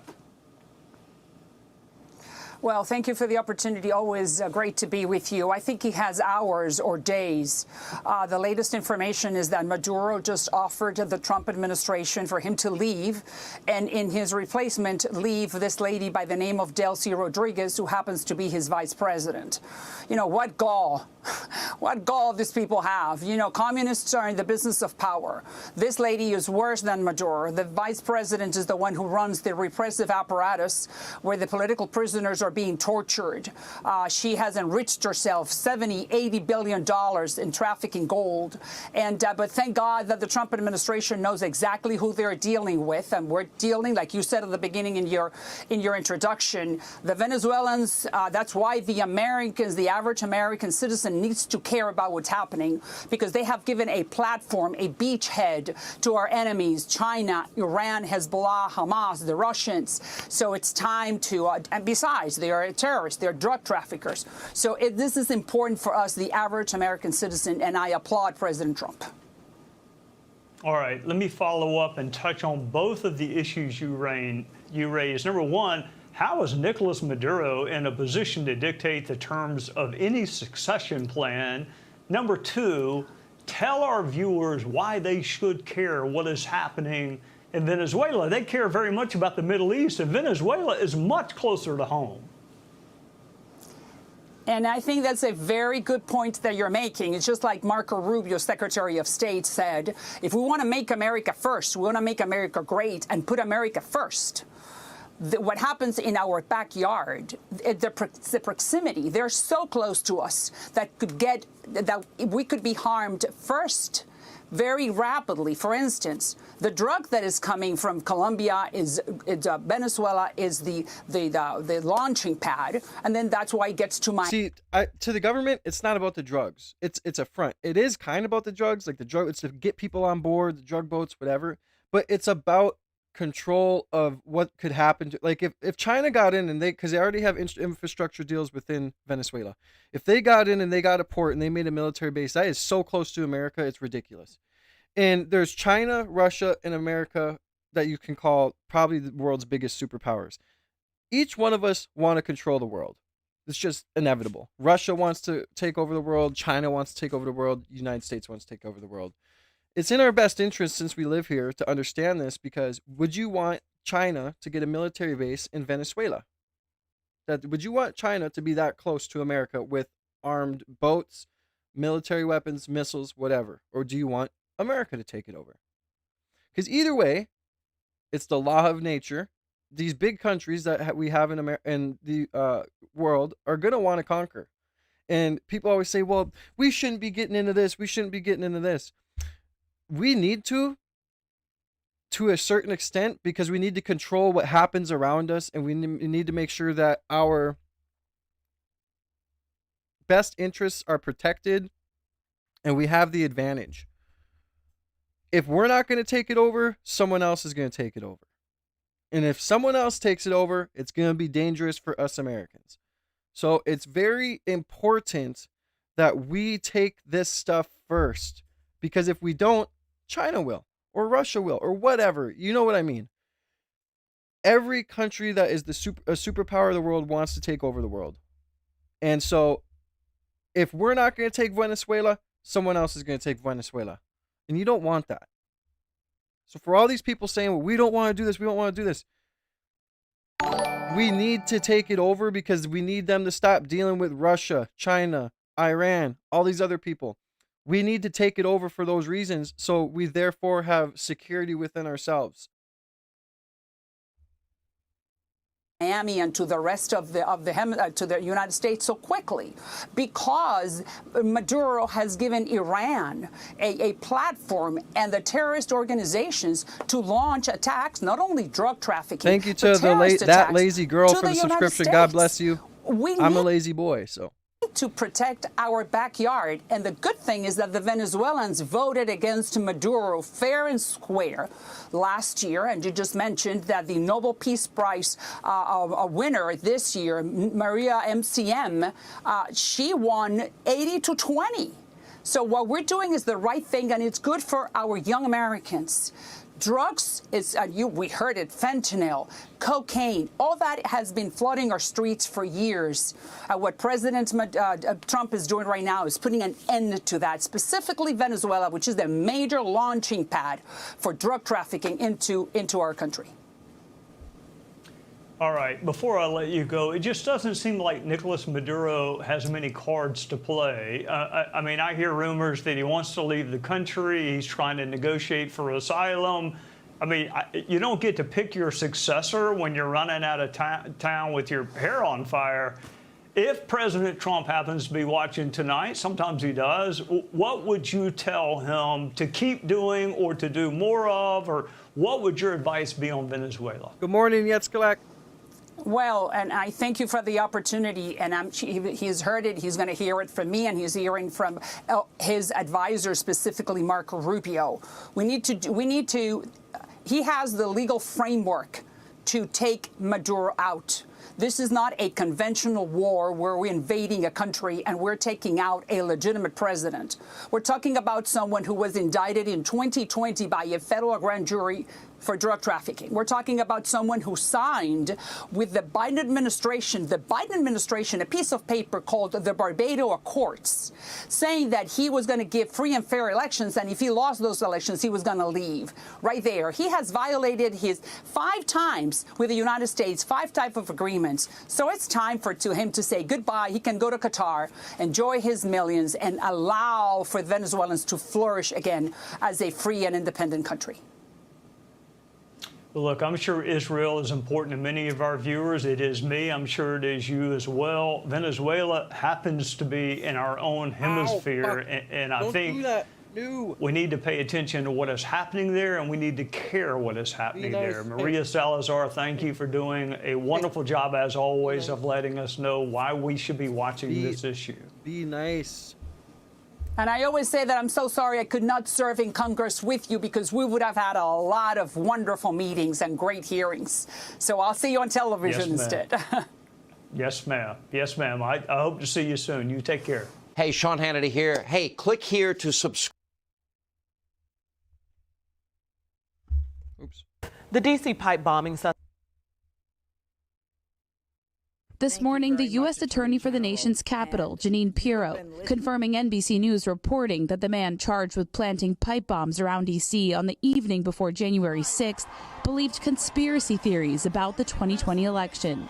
Well, he was disappointed in various aspects of the election, but this guy was an equal opportunity bomber. He was disappointed to a great deal in the system, both sides of the system. 30-year-old Brian Cole confessed, according to 3 people familiar with the matter, to leaving 2 explosives outside of Republican and Democratic Party headquarters, hours before Mr. Trump's supporters stormed the Capitol 5 years ago. And now he's in custody. In a courtroom on Friday, Cole, wearing a prison jumpsuit, pledged to answer all questions honestly. A person familiar with the matter told NBC News that Cole is cooperating with law enforcement after they surrounded his family home on a quiet Virginia street this week. According to the criminal complaint, I thought it Cole was a woman, purchased though. multiple. Is it not a woman? Like, there was a woman that was the suspect, I thought. Items consistent with Have a good day, a little bit. Love you. Stay blessed. Components that were used to manufacture the pipe bombs, gathered over a period of years, including white kitchen-style timers, galvanized pipe, end caps, and 9-volt battery connectors. Investigators traced Cole's purchases among tens of thousands of items sold over that time period. Records show Cole's phone pinged several times at key locations, matching the path of the bomber, captured on video. Dude, that does not look like that guy. I'm sorry. It does not. From 7:39 to 8:24 p.m. FBI Director Kash Patel saying they brought in fresh eyes to re-examine the case. Deputy Director Bongino led the charge and said, we are going to look at every single piece of evidence again. Now, Laura, those bombs planted by Cole. Well, here to react is none other than. Yeah, there was a big. Someone apparently This came morning, to Tim the U.S. Pool's Attorney house. for the nation's capital, Jeanine. Someone apparently went to Tim Pool's house, and I forgot all about that, and shot at his house. Freaking crazy, dude. Like, it's just for us commentators, it's getting more and more crazy.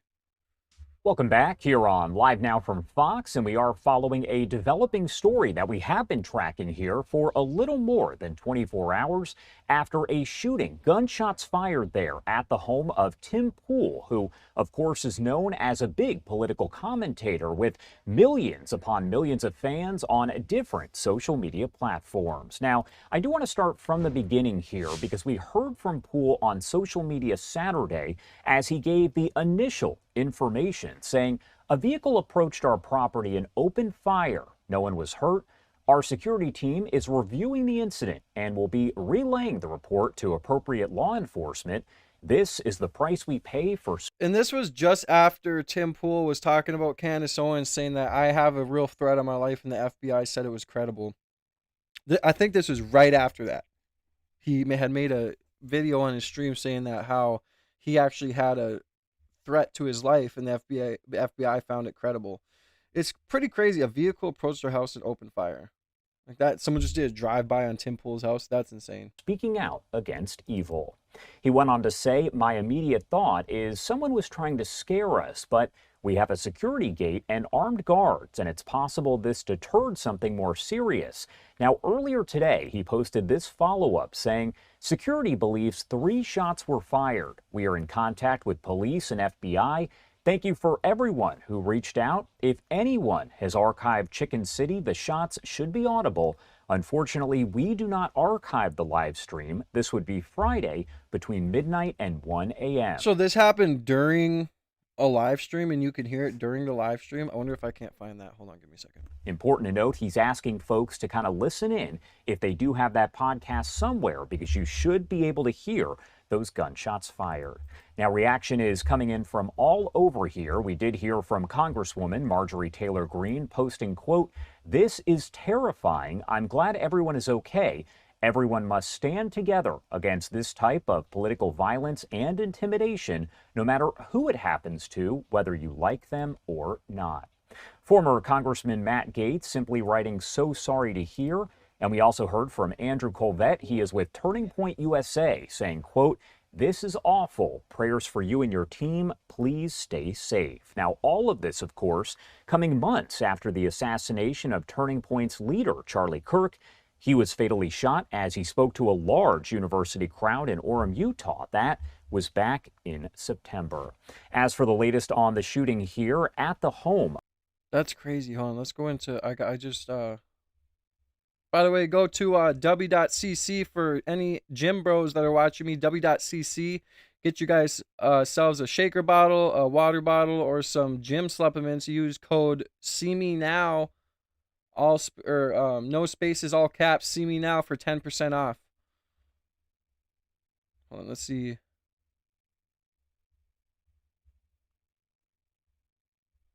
Tonight was a particularly intense show, with a lot of claims made by Milo, which certainly angered a lot of people, and stories that I told about work behind the scenes.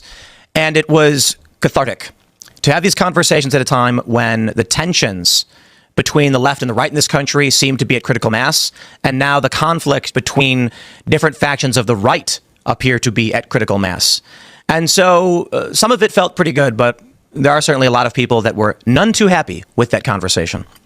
But all in all, while I do think there's some anger over the conversations and things that were said, it was a good episode in the authenticity of the emotions that were expressed from Milo to George Santos to myself.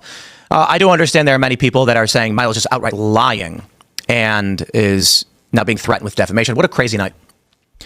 So that night, I did what I usually do. We wrap up, and the guests on Fridays, we go out and we hang out together. Because we wrap the show early, we don't do the members only.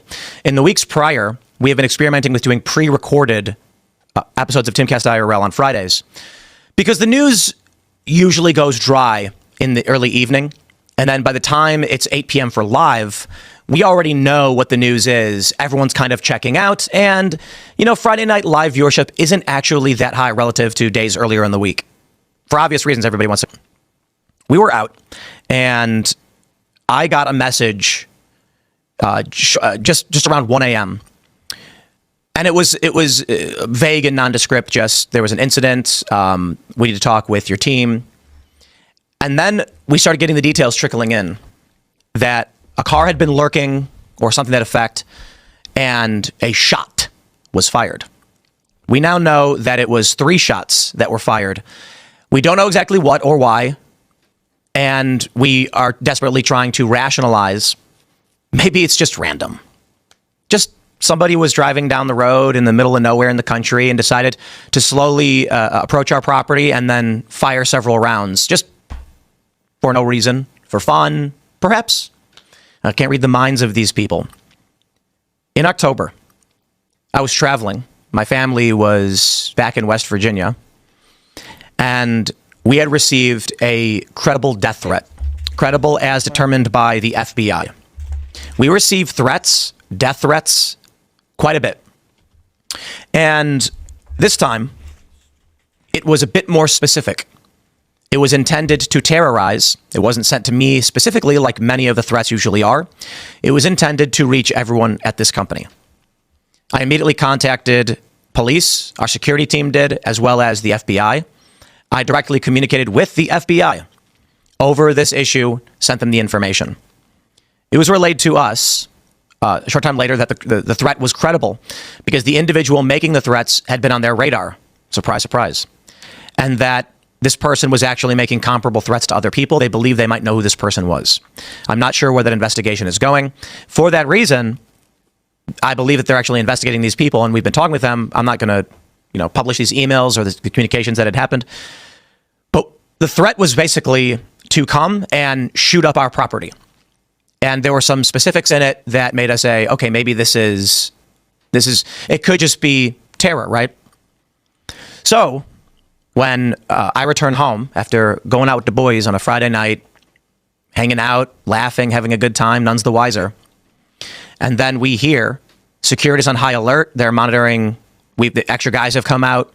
We pull up. They're standing guard at our perimeter fencing. We have a gate, and said they heard shots fired. They were on the property where our studio is, and they heard the shots and went and investigated. We have 4 videos of what happened. We don't. Well, I'll put it like this. We're not going to be, at this time, for security reasons, I got these people screaming, release the footage. And the concern we have is obvious.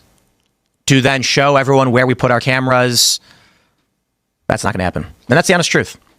That's why I tweeted out, if anybody had been archiving the Chicken City live stream, this is inside of our chicken coop. It doesn't reveal. It's designed specifically not to expose the property, the location, or anything like this. And you would have seen the reaction from the chickens. I know it sounds a little bit silly, but... And so where does it leave us now with what happened? Well, of course, there are some people that don't want us to be having this conversation, even right now. They're probably furiously preparing tweets, riling up their audience, preparing for shows. People who don't like me for whatever reason, Welcome in, John Gotti. saying that we're lying, making things up. None of this can be true. Charlie Kirk is dead. A couple months ago, he was murdered. We have a suspect. We don't know exactly what happened. There are many questions around how it all went down, what makes sense and what doesn't. Why did Charlie's security team not check the roof access? Well, they said the police told them that they got them covered. But that's no excuse for private security. So this is the conundrum.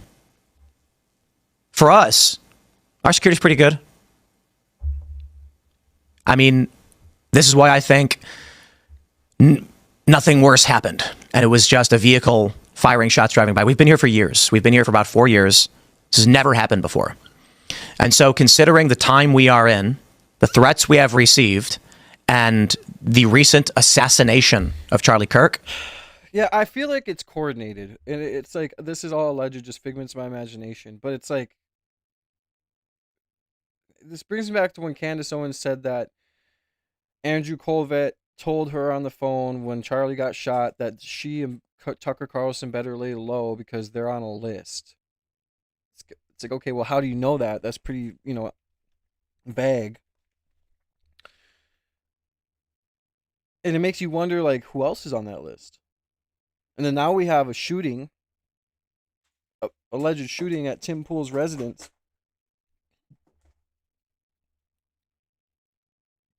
It makes you think if these commentators are going to continue to be targeted, and if there's a coordinated target or coordinated effort to target them or scare them.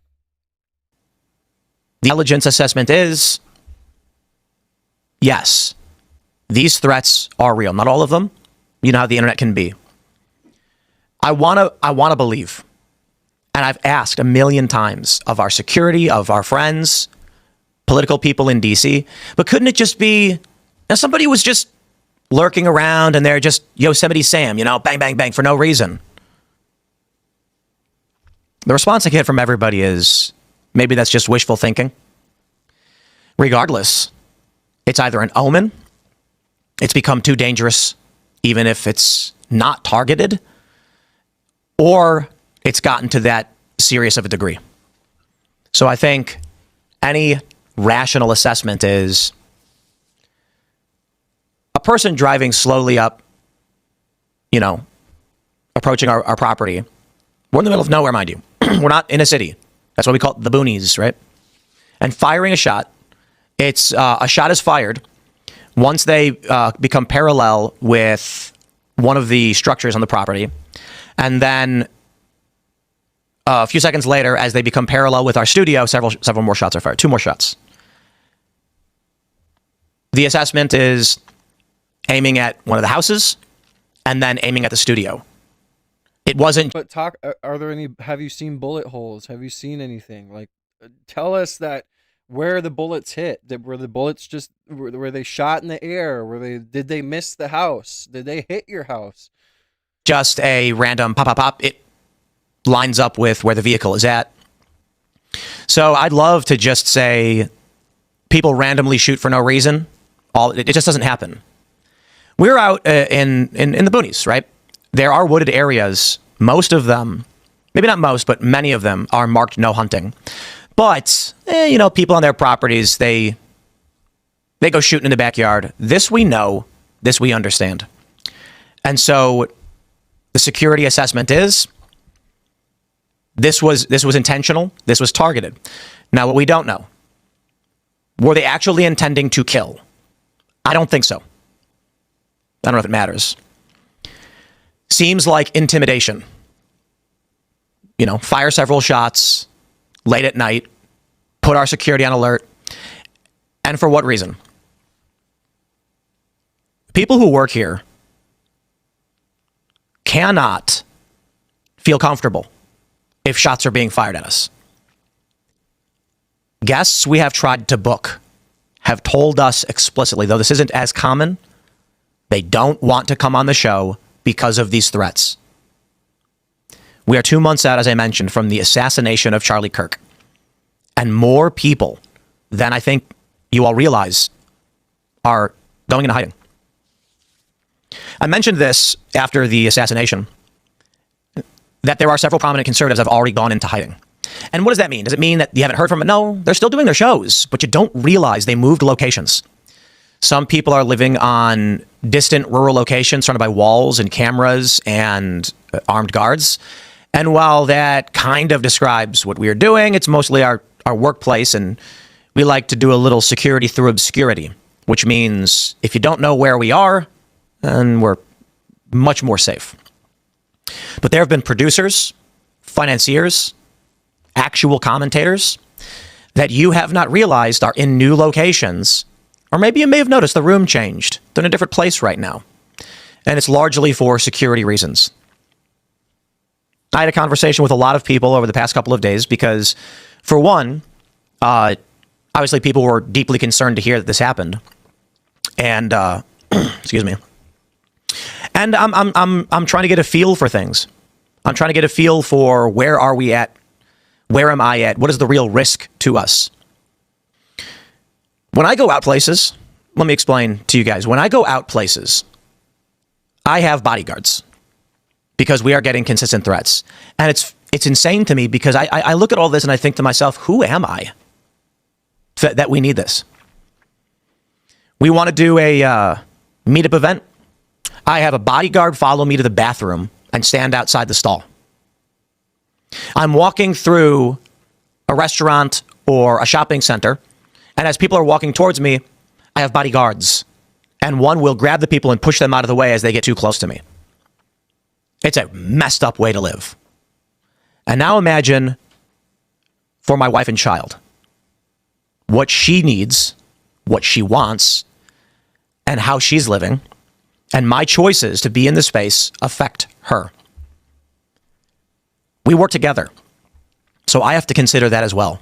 And that is no way for a woman to raise a child, nor for me to allow my family to live. And you know what? A lot of people live this way. A lot of people do. At least for many of the celebrities, there's no political charge to it. Yeah, I mean, guys, I don't know. He like to me it was too vague on the whole, like they shot, then they rang out a couple more shots, but like did they hit anything? Were there casings found? Did they hit your house? Did they hit your gate? Was there any sort of investigation into where the bullets landed or where they were shot from or anything? You just went out with your friends, you got a call from the security team saying there was an incident, then you find out that someone shot at your house. Like, where did it hit? Where did they hit anything, or was it just some magical shots rang out and there was no bullet holes and there's no, you know? I mean, to me it's just way too vague. Hopefully it's not real. But I don't know why he would lie about it. I mean, yeah, if his views are tanking, I get it. He just hit headlines and there is a reason to lie about it, but it's like it's a pretty big lie. And God bless him and his family if it did happen. If there are threat, I'm sure he is getting threats, and like he said, it's no way to live, especially when you have kids, you have a wife. Like say, I'm a commentator. Say someone wanted to target me in my life. I'm a single father with my 2 girls. Anywhere I go, my girls go with me, or unless I have them in a safer place, or if like I'm at home and and shots ring out, my kids being in the middle of that is not a good situation. Like it makes me feel scared because I love my kids more than anything. I would lay down my life for my kids. Anyone would, I'm sure. Um, I would jump in front of a million bullets for my kids. But it is scary where we're coming to now in today's day and age, where people think that they can just take a gun and go execute someone or go shoot at someone's house or do whatever. But these threats being made against these commentators is ridiculous. And hopefully Tim Pool stays safe, man. I don't really watch him, so I'm not really, you know, I'm not really educated in what his content is like and what he does, but I hope he stays safe, man. No one should be shot at or unalived for their words or for what they believe in. It's ridiculous and it's a sad way to live. And hopefully him, Candace Owens, and everybody else stays safe. In my humble opinion, I feel like everybody that is a commentator is a target. Because I feel like not just YouTube commentators, commentators in general, podcasters in general, I feel like are becoming way bigger than the program. And that's why things like this are happening, because people are getting a lot of power. People are getting a lot of reach through what they say on podcasts, and people following what they say and following their podcasts in general. And these people who don't like them and don't like their views do not like the fact that they're getting bigger and that they're getting a lot of reach and a lot of power. And it's very unfortunate and it's scary. I don't know. I guess I didn't hear the whole. Apparently, there was some sort of clip that you can hear the shots ring out. I didn't hear anything like that. I didn't see anything like that. I'm not too sure. But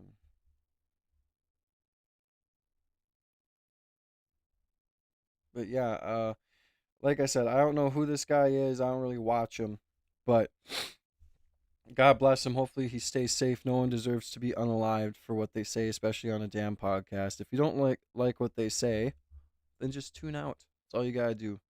It's ridiculous how some people act and how they think, and people need to grow up and people need to value life more.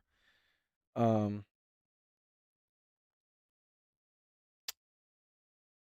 the fact that he's out in the country too, or out in an area where no one really lives at, is suspicious too. But that also makes it so you're more of a target. Like if it's anonymous and you're hidden and people don't know where you stay for now, but once they figure that out, it's bad.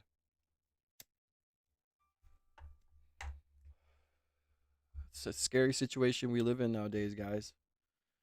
I hope everybody's having a blessed day though and having a blessed Monday. I'm gonna go to the gym here, so I'm gonna end the stream in a couple minutes. Um, it's gonna be interesting to see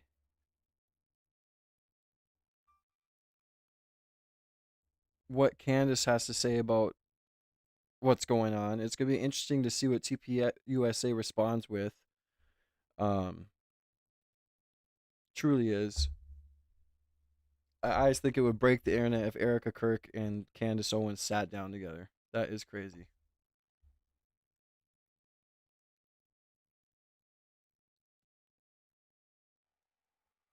You think because you are being ignored in Times chats, then that means he uses bots? No, you are just boring. How am I boring?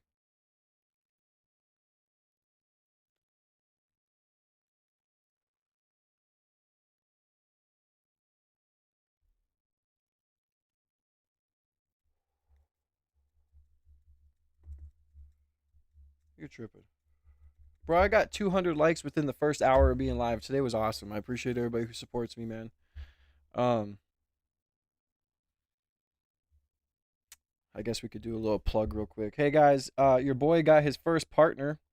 If you guys want to head over to dubby.gg.com, find yourself a shaker bottle or some pre-workouts. If you don't like the jitters you get from pre-workouts and all this other stuff, shop at Dubby.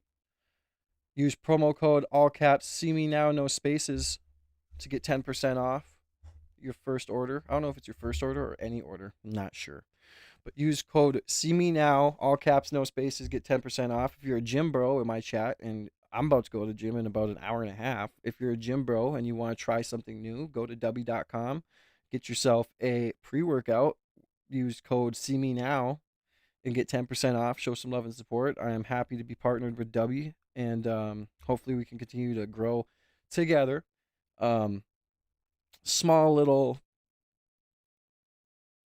gym supplement company. Figured I would just partner with them for a little bit. I do have a couple advertisers that are looking at the channel I'm talking with, so hopefully we can get some advertisers on the channel as we continue to grow. So but I hope you guys have a good day, man. God bless you guys. Again, stay safe. The situation with Tim Pool, unfortunate. Hopefully he stays safe. Candace stays safe. Everybody stays safe. We got to remember, peace and prosperity over violence wins all the time. It certainly feels more day by day that there is a violent energy taking over, a dark energy. And you feel it. The more and more I cover things, the more and more I cover everything going on, the more and more I see that there's this energy taking over as we awaken. As we awaken as a society and as a whole in humanity, and we awaken to the bullshit that's going on, I feel like there is a energy against us trying to stop it. And it's scary. I mean, Nick Fuentes on Louder with Crowder literally said that he feels like Tyler Robinson is the person that did that to Charlie. Don't know what's going on with Nick. Just started kind of following him not too long ago. I don't agree with everything he says, but the fact that he did that made a lot of his supporters mad.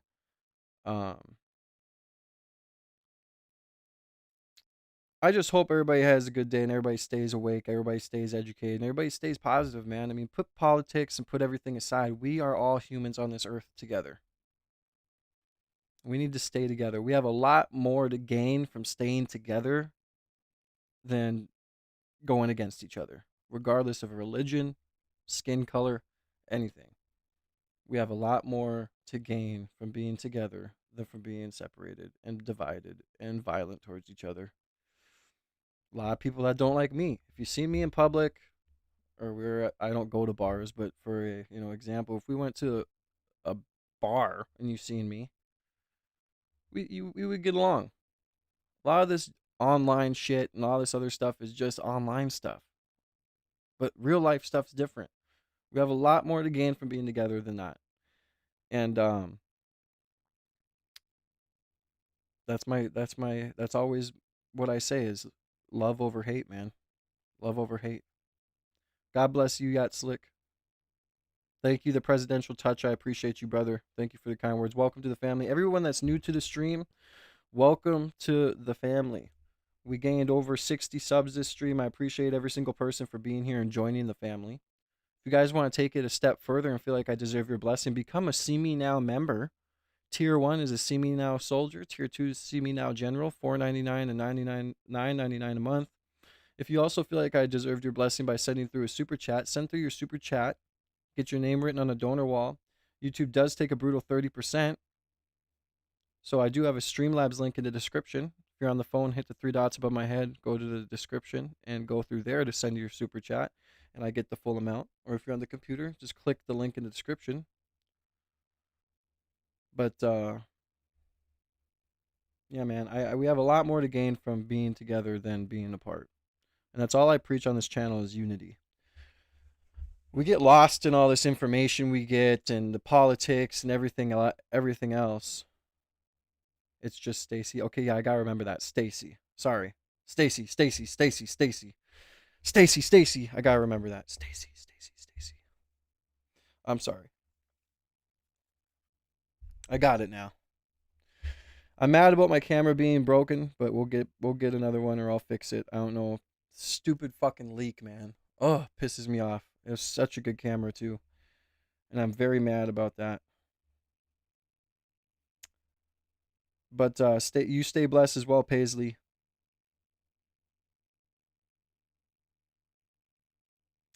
Yeah, I'm gonna get off. I'm gonna go to the gym here soon. I'm going to make a couple steaks here. I got a couple steaks I'm gonna make so I can get my protein in before I go work out. The Presidential Touch. Thank you for the subscription, bro. God bless you. But like I said, guys, if you want to support me, go to w.cc and pick out a pre-workout, whatever you want. They do have some bundles on here that are pretty cool. They do have cool shaker bottles as well. And use code SeeMeNow, all caps, no spaces, and get 10% off. I like these shaker bottles, I'm not going to lie. $15, not too bad for a shaker bottle. And I like the design. And if you guys also want to support me, go ahead and send through your super chats or join as a member. But other than that, guys, I hope you guys have a good day. Thank you for being here. Thank you for showing so much love. 315 likes is crazy. So thank you so much for supporting me today, man. We're going to be back on all week. We're going to be here, and we're going to run it up, and we're going to be together, and we're going to continue to grow the family. We're going to continue to do good and continue to chase the truth. And besides that, we're going to continue to just grow an awesome community on here. So God bless you guys. Thank you for being here. Thank you, Paisley. Thank you to Presidential Touch. Thank you to everybody. Thank you to Stacy, everybody else.